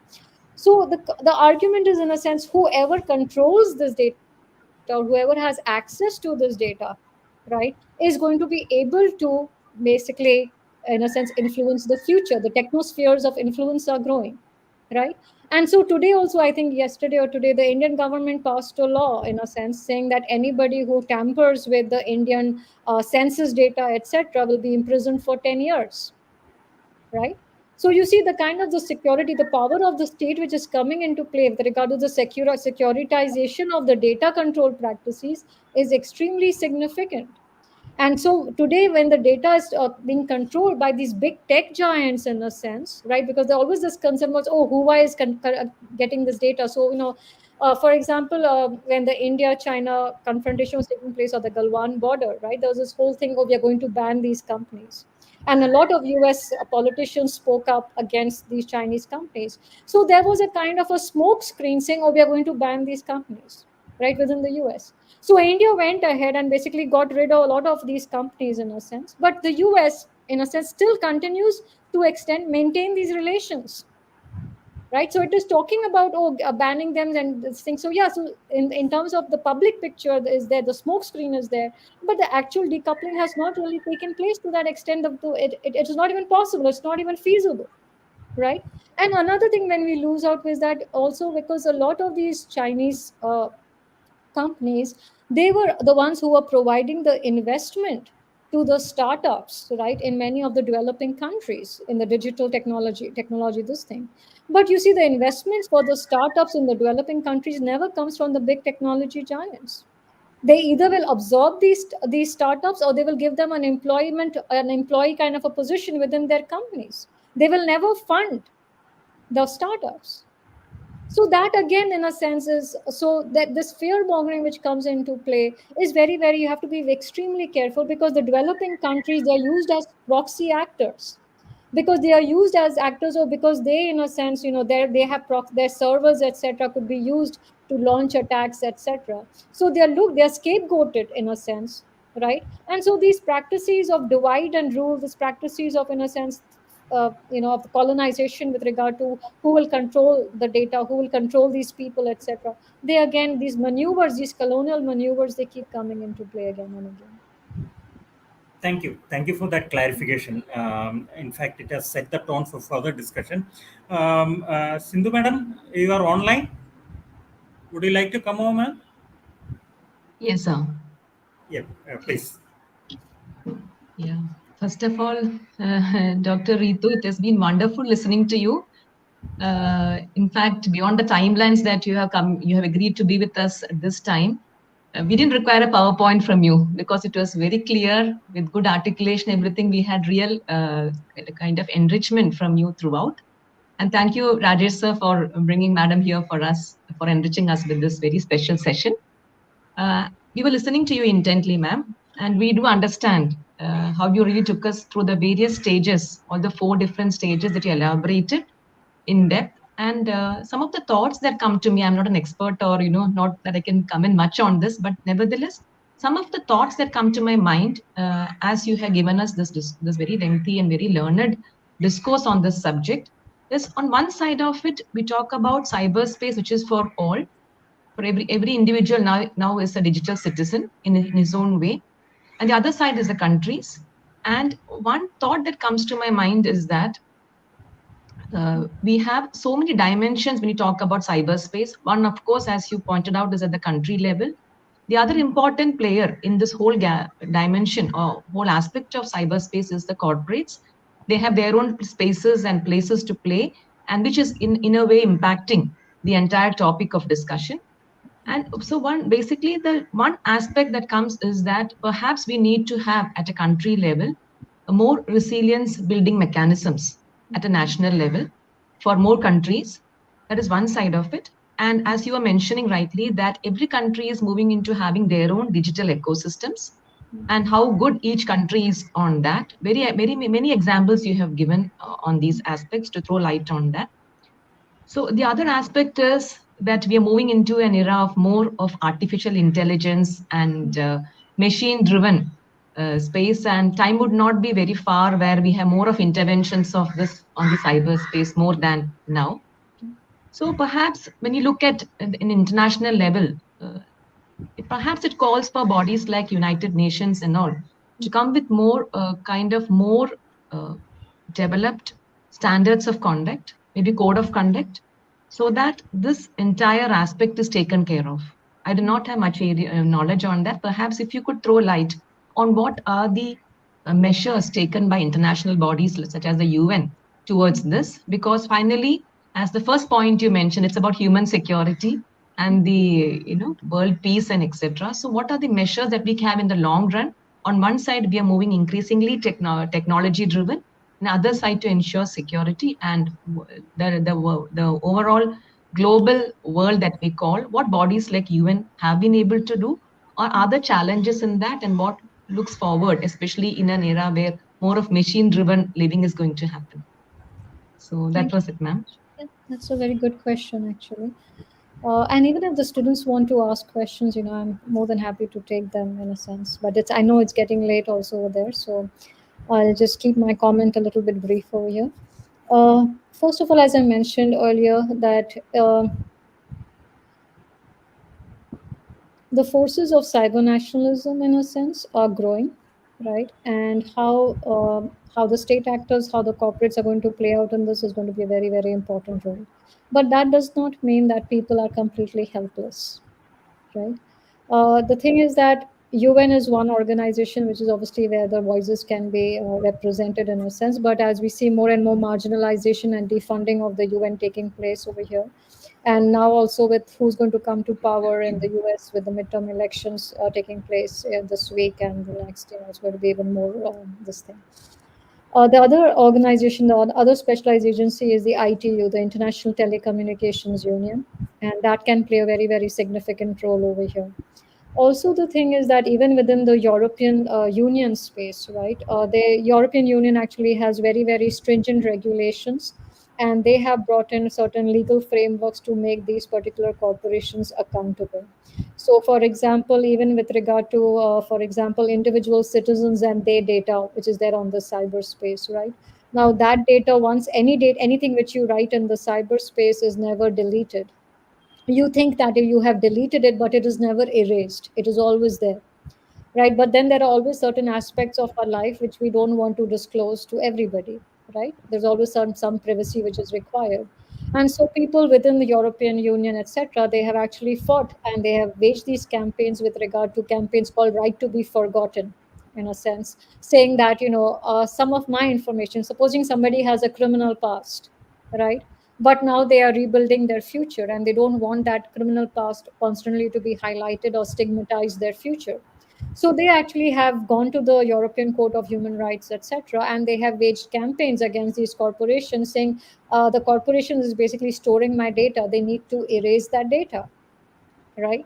So, but the thing is that these are micro practices of resistance which are coming across. Now, within the US, also, you see it is some of these corporations who are working with the military apparatus, right, on certain projects, etc. There has been resistance to that. So sometimes these IT engineers question, hey, the company did not tell us how my knowledge, what I contributed, how that knowledge is being used, how is that knowledge being weaponized, right? So the company's process of the ethics review process or the company laws, etc., which were there with regard to information sharing, those were at fault. Right. So there have been a kind of mobilization campaigns within some of these corporations like Google and Microsoft, where people actually have written letters or petitioned, etc., raising these ethical and legal issues, etc. But what is happening is that the power of the individuals or the power of the small resistance group actually is very, very little compared to these giant actors. And so what happens is often these CEOs of those companies will often respond, and they have different tool sets. So first of all, either that the employee will be asked to resign, but if that becomes a punitive action, if they do, they can take them to court. So what they do is basically they will shuffle them around. They saying, okay, you don't like working on this project, you go work on another project. Another thing now, what these organizations are also, Satya Nadella, in a sense, issued a statement some years ago saying that, oh, even if we are sharing this information, we are sharing it with the democratically elected institutions of a particular country. So, in a sense, using the democracy argument, saying that we are going to do it, in a sense. Some of these corporations are also mobilizing the patriotism discourse, that if you are patriotic, you are going to cooperate with the state actor, you are going to cooperate with the military and intelligence services, and that is you are showing your patriotic credentials. And so that brings more visibility, that in a sense attracts the people more towards that organization. And it's a profitable exercise, because the more patriotic you are shown, it brings more legitimacy, it brings more credibility to you in a sense. And so that in a sense refurbishes your legitimacy, your stature over here. So the resistance movements are there, but they are extremely limited. There is a greater need for digital literacy, and not literacy only in terms of coding skills, not only in just of engineering skills, etc., but a greater engagement from the social science scholars and communities to actually introduce within their syllabus, right, at least one or two chapters on terms of the politics behind this cyber nationalism, or the politics behind the digital arms race, etc., to spread this literacy on these particular issues, because technology is only technology, but the technology is embedded within a particular social space, where the technology is embedded within particular social relations, and how that entire social dynamic is getting transformed, whether it is domestically, whether it is internationally, should be a concern for us as social science scholars. And that is how, as educators, I think we build resistance within that particular society then. Thank you. Thank you. Thank you, Ritu, for that very lucid explanation. Pramila, madam, would you like to discuss any aspect with regard to Ritu's presentation? Sir, thank you, sir. Thank you, madam. Thank you very much for delivering a very informative and a wonderful speech about cyber nationalism. In this occasion, I would like to ask a simple question. As India being the country with the fastest growing population and the largest young population in the world, and also we know that it is with a high rate of digital developments. Is it make any advantage to India in the digital era, that is in the world of cyberspace to India? That is my doubt. As and I know that it is a positive advantage to India, but in what direction? That I want to know, madam, from you.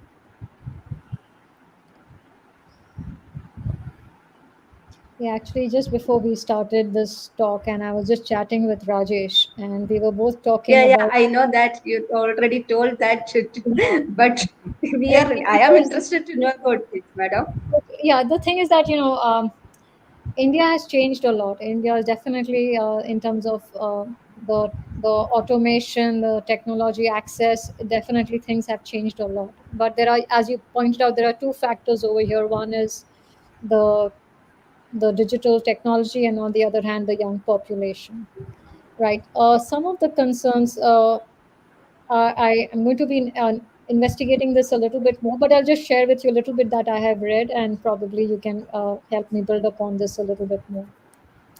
One is that with as more and more of these processes, in a sense, get automated, right, and a lot of emphasis is in terms of replacing, um, for example, in the medical field, in the education field, etc. A lot of this thing is going to be handled by digital tech. So one of the biggest concerns is with regard to the unemployment, right? Because more and more people, because a lot of people who are working in manufacturing jobs, etc., or low skill jobs, right? For them, in a sense, to get retrained or educated in these software and skills, basically, is extremely difficult. And for India to achieve that pace quickly is going to be a biggest challenge. Second thing is India has gone time and again been pointed out, missed the boat in the 1990s, right? When India had an edge over other countries in terms of its IT, engineering kind of skill set. India did not build upon that. And that there were multiple reasons about that, because to build upon those IT soft skills, etc., you needed funding, right? And so although India opened up its economy, in a sense, India was not looking at China, not paying attention at all to China that period of time, right? And so in a sense, China edged past India when it came to that kind. So China basically took up the manufacturing side, a lot of this kind of stuff, but India basically, in a sense, there was a brain drain from India, in a sense, and all that engineering talent, IT talent, etc., has been coming to the Western societies. So in a sense, a lot of that grounding, and because Indian government spent so much of money in that public education of engineers, etc., but a lot of that brain drain took place, and basically it came to this particular society. So India basically lost out on that.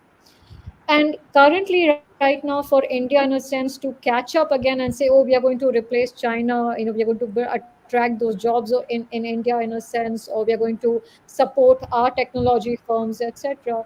I think it's a discourse which is basically out of touch with reality, in a sense. And also you have to understand it's no longer just a question of the sovereign state anymore. It's rather more a kind of a nexus between the techno capitalists, right, of the powerful countries. So whether it is the big tech giants, whether they are in India, or they are the big tech giants, whether they are India in China or in India, in a sense, there's a bigger kind of a nexus of cooperation between these techno capitalists in that sense.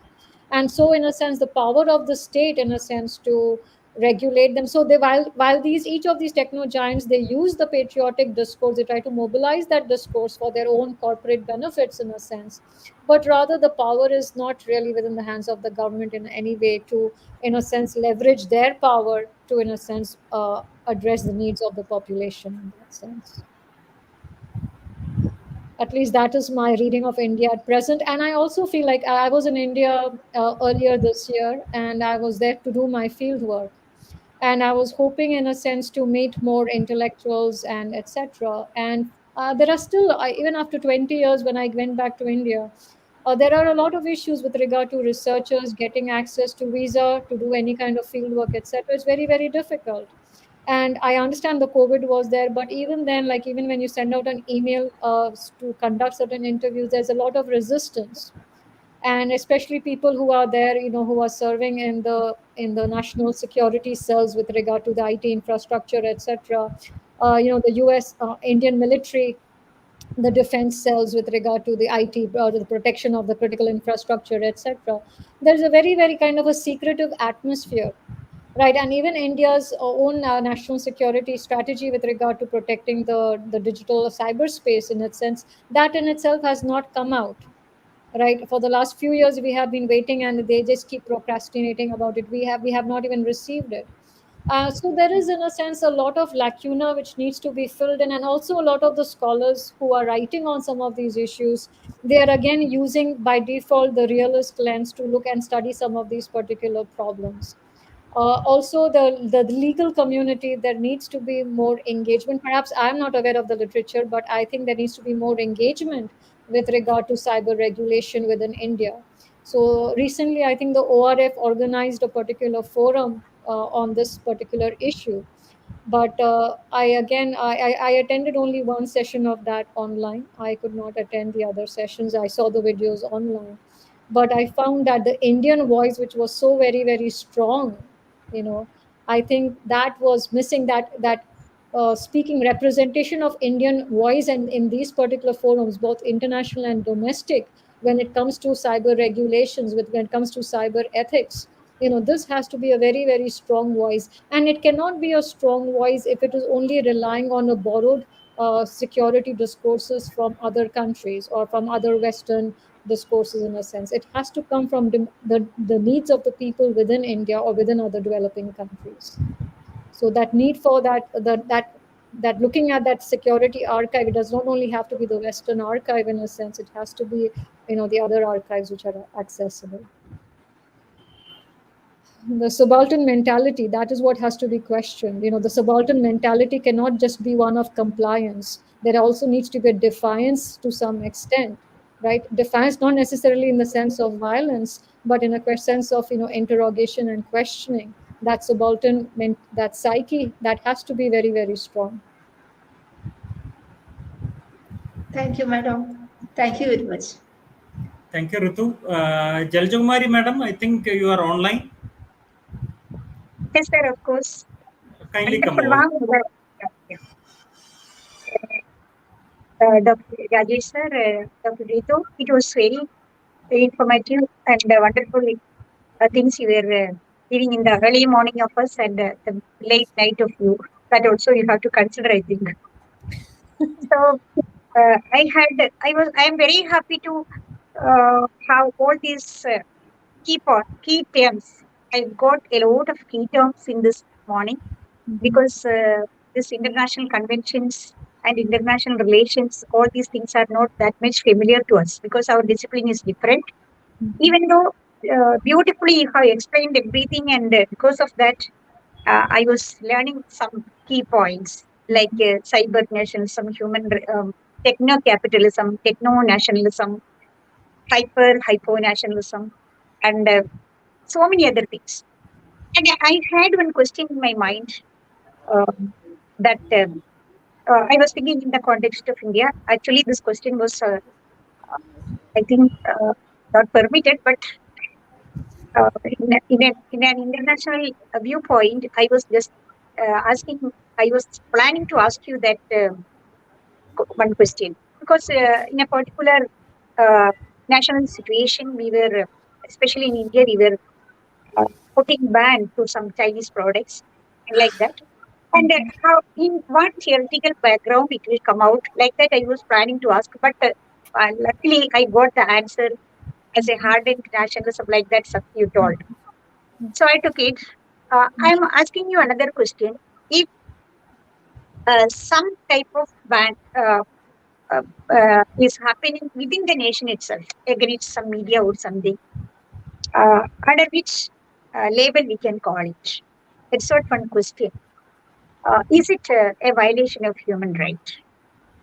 That's not one question I have to ask you in this context. And let it be there. And once again, I am giving you a very much thankful moments because this course, I was very much interested to hear about this machine translation, one terminology. Because an interested person in linguistics and literature, it's a wonderful topic, discourse analysis. So this area, this international convention has that aspects also, and it is a broad field to work on. this discourse analysis and a discourse approach in machine translation to know cyber nationalism. That is the wonderful thing I got from this discussion, especially as being a person who is interested in literature and language. With that comment, let me close it. And with that special comment, I must thank you for giving such a thought. And this question again I'm putting for you. And can you please tell us one or two examples of this hyper and hypo nationalism also, please? Absolutely.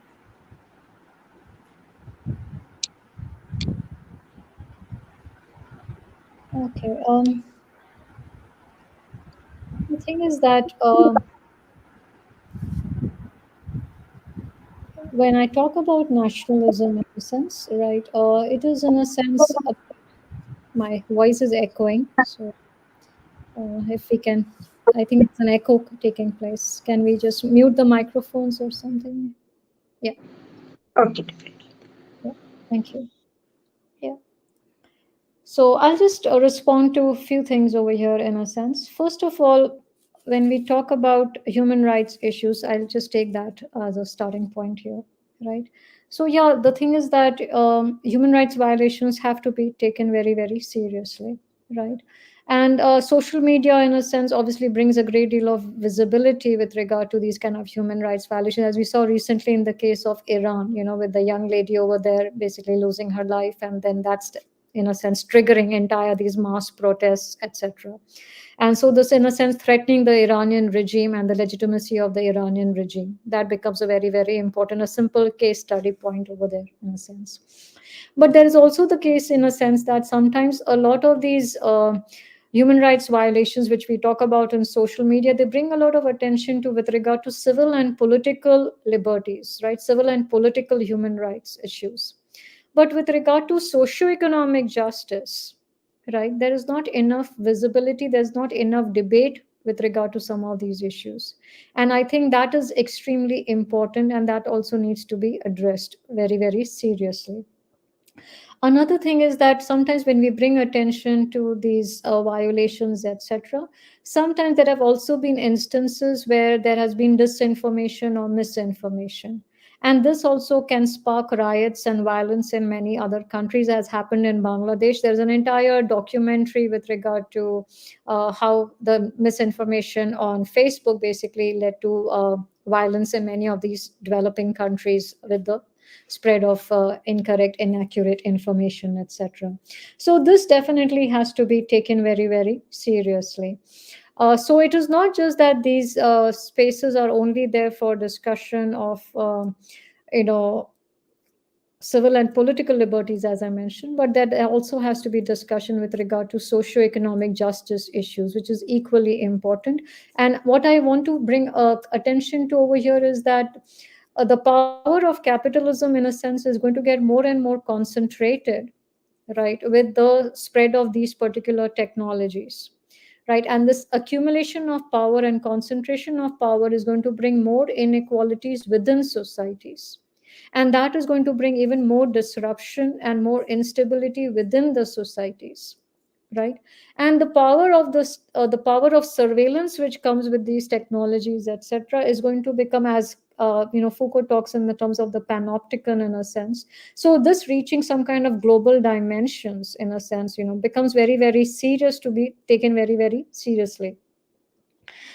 So this is basically what I have, in a sense. And if you want to, just the hyper and hypo techno nationalism is basically referred to in terms of how some countries are feverish in terms of getting access to particular technologies and competing for those particular technologies.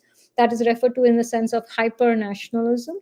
And the other is referred to as hypo nationalism, meaning that basically there is a kind of a lower intensity or less access or less debate with regard to the access to that particular technology. Now, these two concepts with regard to hyper and hypo techno-nationalism is something which I have discussed in some of my publications, prior publications, etc. So, there's one which I published in Asian Journal of Political Science, where I talk about the dynamics of difference and denial. That is where I basically bring about these particular concepts are discussed more. Yeah. Thank you.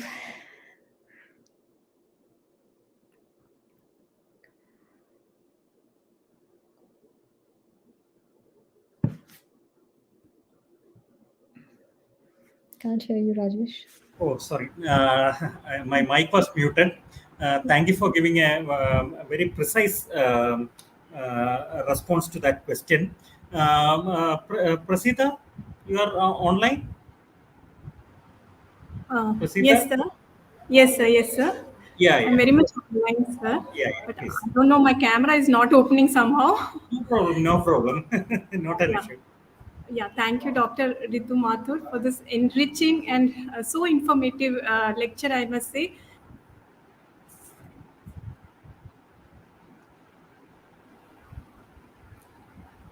I think we have there's some connectivity issue with Prasita, so that's why we have lost her. I think Praveen, would you like Yes, to come over? Do you have any query or any other aspect? Yeah, actually, today there were various terms which Ritu ma'am had been using, which as a common person, I'm hearing it for the first time, and I'm sure various other listeners will also agree to it, like cyber vassalized, cyber attack, cyber Cold War 2.2, and archival fever, and various things. Actually, it was definitely a very enriching experience to listen to ma'am on such a important topic, which at least so far we have been ignoring or not paying much attention to. And I'm sure in the days to come, we'll be able to understand more on how things are moving in the international area of cyber nationalism. When we come across articles in the newspapers on how this is going to pan out in the future. Thanks a lot, ma'am. Thank you. Yeah, it is. I should apologize, perhaps in a sense, because I think I did not want to complicate the discourse in a sense by using too much of a technical vocabulary. Because sometimes what happens is that when we use too much of a technical vocabulary, whether it is in engineering or whether it is in the social sciences, right, that creates a kind of an exclusionary space. But to create a more inclusive space, it is very important to talk about these issues without simplification necessarily, but in a sense which is in a language which is understandable, accessible to everybody. That is very important. And so that is why, in a sense, when every discipline has its own kind of a specialized vocabulary, there is no doubt about it. But at the same time, the effort, because sometimes we don't engage with these issues because we think, oh, it's very technical, right? Like if I have to talk to a software engineer or IT, I think, oh, it's very technical, right? And similarly, somebody wants to talk to me, sometimes they might think, oh, it's very technical. But then what is happening is that if we don't engage in this dialogue, then we are creating these silos of ignorance or indifference, in a sense. But what we are trying to argue over here is, in some senses, that we should not have this kind of a fear. The feverishness is there, but that feverishness, in a sense, should not be one of kind of a fear of, in a sense, engaging with the other, right? And so it is very, very important that these discussions which take place, so because even if we can talk about cyberspace, cyber technology, or the in a sense, or the digital issues in a sense, but it's not necessarily like what we're talking about is, for example, the vulnerability of the infrastructure, right? We are talking about the vulnerability of the civilian and military infrastructure, how that is vulnerable to cyber attacks, etc. who is going to be launching these cyber attacks, right? How are you going to defend against these cyber attacks? The offense and defense strategies which the countries are pursuing with regard to these attacks, right? And so, in a sense, earlier there was this whole thing that the US was vulnerable in a sense, so now US has to pursue a offensive strategy because there is no longer enough defense with regard to the cyber infrastructure. So let's go on the offense, right? Because we cannot build up enough patches to protect this digital matrix in a sense. So now, if we cannot build up sufficient patches to protect against this vulnerability, let's go on the offense and keep that aggressive attitude in a sense, right? I guess aggressive posturing in a sense. So what I'm arguing is that even as social science scholars, right, we have to make an effort to engage with our students, to engage with our colleagues, etc., to make these discussions accessible to each and everybody, because unless and until this discourse, this the subject is treated in a language, whether it's the history of this technology, the history of how this particular development took place, or whether it's with regard to the politics behind this kind of engagement with other actors, without we are actually engaging with the social sciences and in terms of how the technology is embedded within a particular social sphere, we will basically not be able to proceed forward. And actually, just one more thing I forgot, because the lady who had asked me the question with regard to the human rights violations, and that is where I was talking about how we are making a kind of a distinction between content and the infrastructure. So a lot of the discussions is often with regard to the protection of the infrastructure in the developed countries, right? But with a lot of the concern with the developing countries is with regard to the content of the information which is being shared. Because once that information is circulated, in a sense, then how that information will be manipulated, how that information will get circulated, or what kind of violence it will provoke, right? That is something which we have to engage with a lot. And how they will hold the actors responsible and accountable, that is extremely important. Thank you, Ritu. I think we have got Prasida back. I think there is some internet connectivity issue at her end. So proceed, Prasida. Thank you so much, Dr. Ritu. Such a nice and enriching lecture, I must say, and so much information you have shared through your lecture. In fact, I never knew about the cyber nationalism so well. But by listening to you, in fact, you took us to this historical perspective, in fact, through the four phases, which you very clearly shared in your lecture.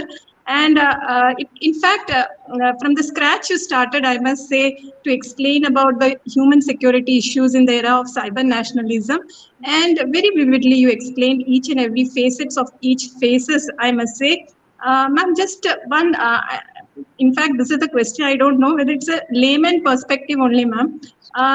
You explained about that cyber, there is basically an infiltration of human security. Basically, in this era of cyber nationalism is what I understand through your lecture.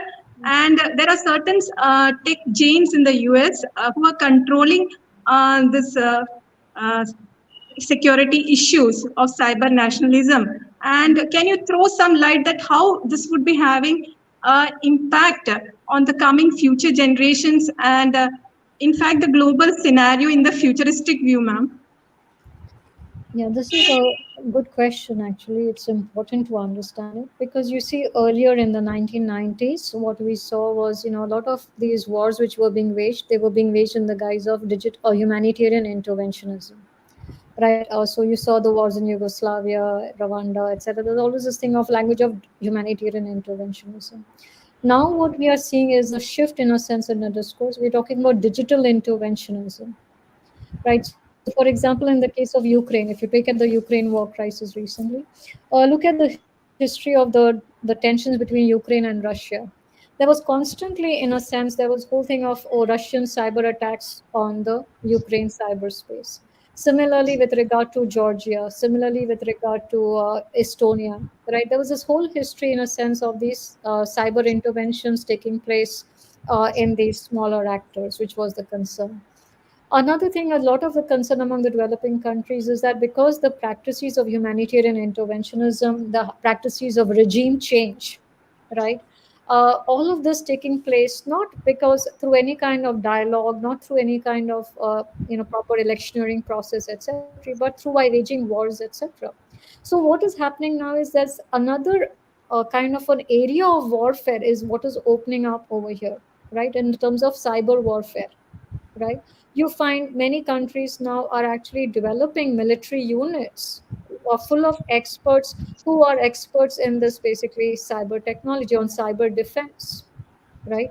India is doing it, Israel already is doing it, Ukraine has it. So each and every country is now investing a lot of money in building up these, these specialized military units who are going to be engaging in cyber defense or cyber preparedness in a sense.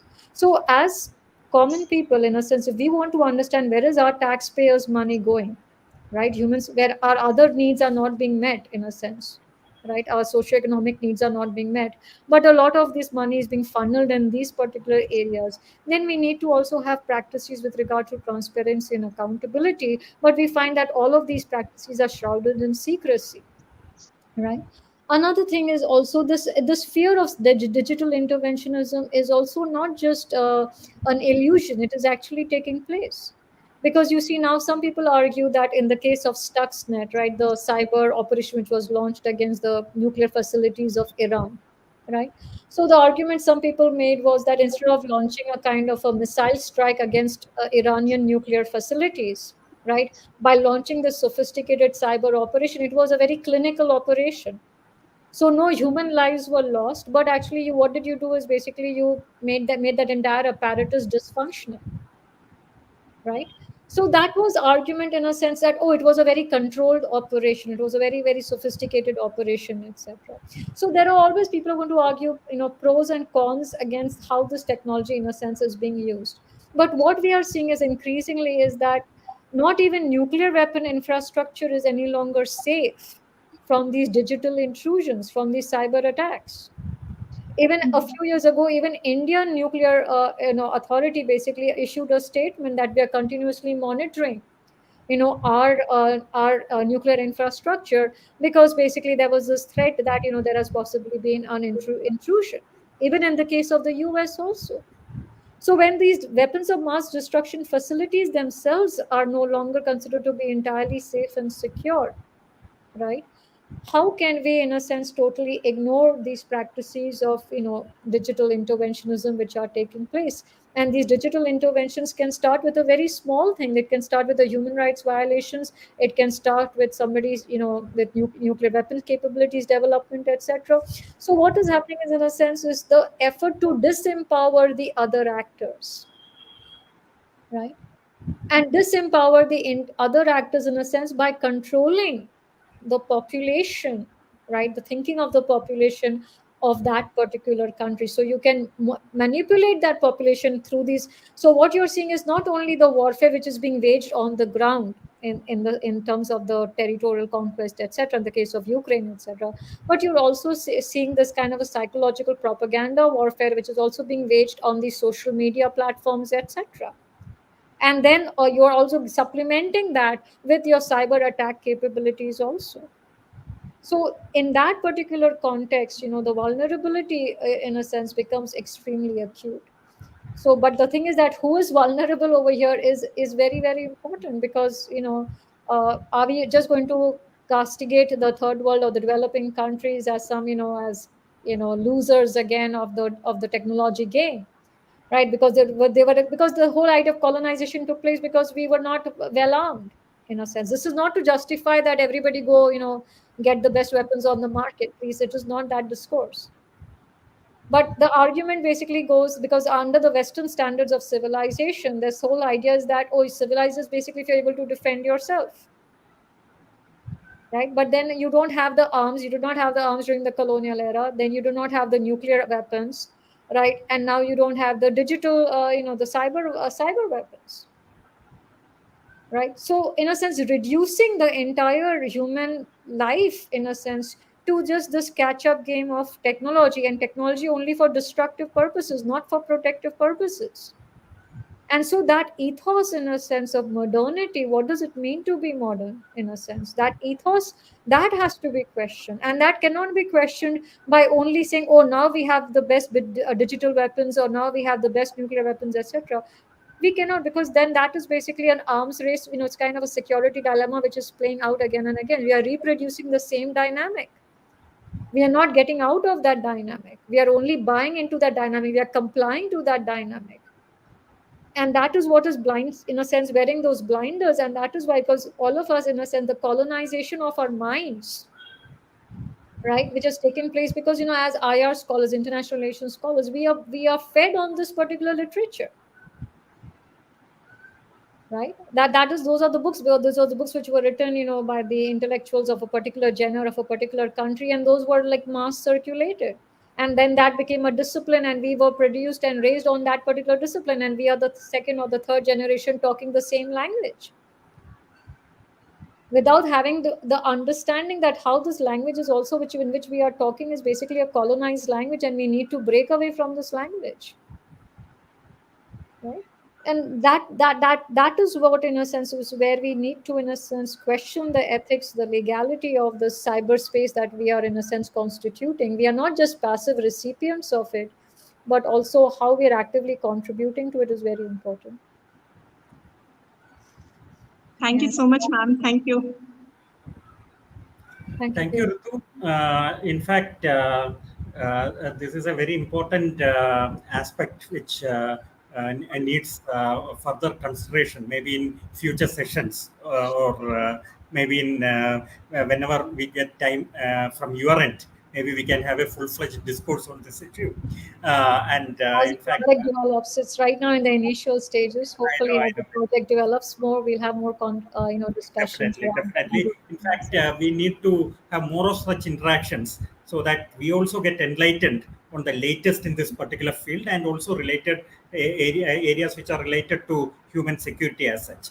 And one of the things that comes immediately to my mind is that since India is in a very dangerous neighborhood, both in the physical sense as also the cyber sense, eternal vigil is something that we need to take up in a very serious manner, and that means more of rational kind of thinking as to how we can protect our digital assets as well. It's very So, yeah, please. Yeah, just 2 cents over here very quickly, because you see, India, I think, has made a kind of a very, very a wrong calculation, I think, in opening itself up, on two fronts, in a sense, right? At least one of them was quiet, right? But now, in a sense, we have even disturbed that front. And I think, in trying to emulate the West, in trying to emulate the US, has the capacity, in a sense, to some extent, wage open, two war fronts. India does not have that capacity. So to the extent that, so yes, there is this whole idea of emulate the others, in a sense, but what are the capacities? Right. And so I think in that respect, Indian foreign policy, India's policy with regard to cybersecurity, etc., it really needs to sit back and calculate some of these practices, because just allying itself with other actors, and then to what extent are we going to share this sovereignty with other actors, that is requires some very, very serious consideration. But that's another session, I think. That's maybe a topic for another discussion. In fact, we are well over 2 hours into this discussion, and that way, I feel this has been one of the most enriching discussions that we have had on this forum. In fact, we have had other experts also coming in from time to time for making their discourses available to us. But all our panelists would agree that this has been one of the most vibrant discussions that we had. We have been exposed to diverse points of view. We may all not agree on all the aspects which have been discussed, or which may come out in such discussions, but still, it is important to be exposed to the diverse points of view that come our way. And Dr. Ritu has been absolutely and undoubtedly been very successful in putting forth her point of view. And and as I was mentioning some time back, we are in fact looking forward to reading your book, and I'm sure it will be very similar contribution to this area. Before we close, may I request Dr. Praveen Kumar, our Assistant Registrar, to propose a formal vote of thanks. Sure, sir. Thank you, sir. A very good morning to one and all present here. I deem it an honor and privilege to propose the vote of thanks on the highly enriching academic discourse on human security in the era of cyber nationalism by Professor Ritu Mathur, Madam, from Texas University, USA. I'm sure it's a knowledge enriching experience to all those who have participated in this webinar and got to know of cyber nationalism. First and foremost, I thank our expert speaker, respected Professor Ritu Mathur, Madam, for enlightening us with her wide knowledge on the subject and for sharing the same for the benefit of the student community. This will definitely benefit all those students and also the general public who have attended this webinar. Your comparison to the present day technology giants with the erstwhile East India Company and their role was simplified and easy to understand among various other points put forth by you, ma'am. It was very clear and it was easy for a layman like us to understand. And further, thanks a lot, ma'am, for patiently clarifying to the queries of other panelists and guests on the show. Thanks a lot, ma'am, once again. I thank Dr. M. Rajesh, Senior Regional Director, IGNOR Regional Center, Vadagara, for arranging this webinar on such an advanced subject by expert Professor Mathur, ma'am. The Regional Director wanted the student community at large to benefit from the discourse by an international expert. Thanks a lot, sir. I thank our dear colleagues for actively participating and for interacting with our expert.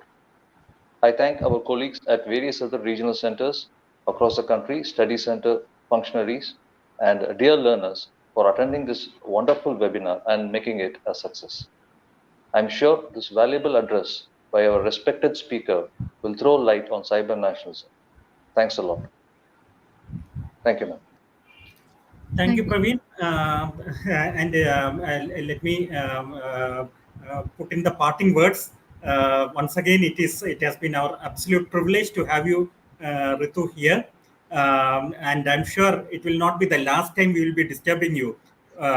We will definitely come back to you for more and more sessions. And I know you are very busy, but in spite of that, I hope that you will be able to spare some time out of your very busy schedule in the future also for our regional center and for our students as well. Sure. Thank you. Thank you very much, Rajesh. I really appreciate you giving me this opportunity. And I also thank Dr. Pramila, Dr. Sindhu, Dr. Jala Jakumari, and Dr. Praveen for your time.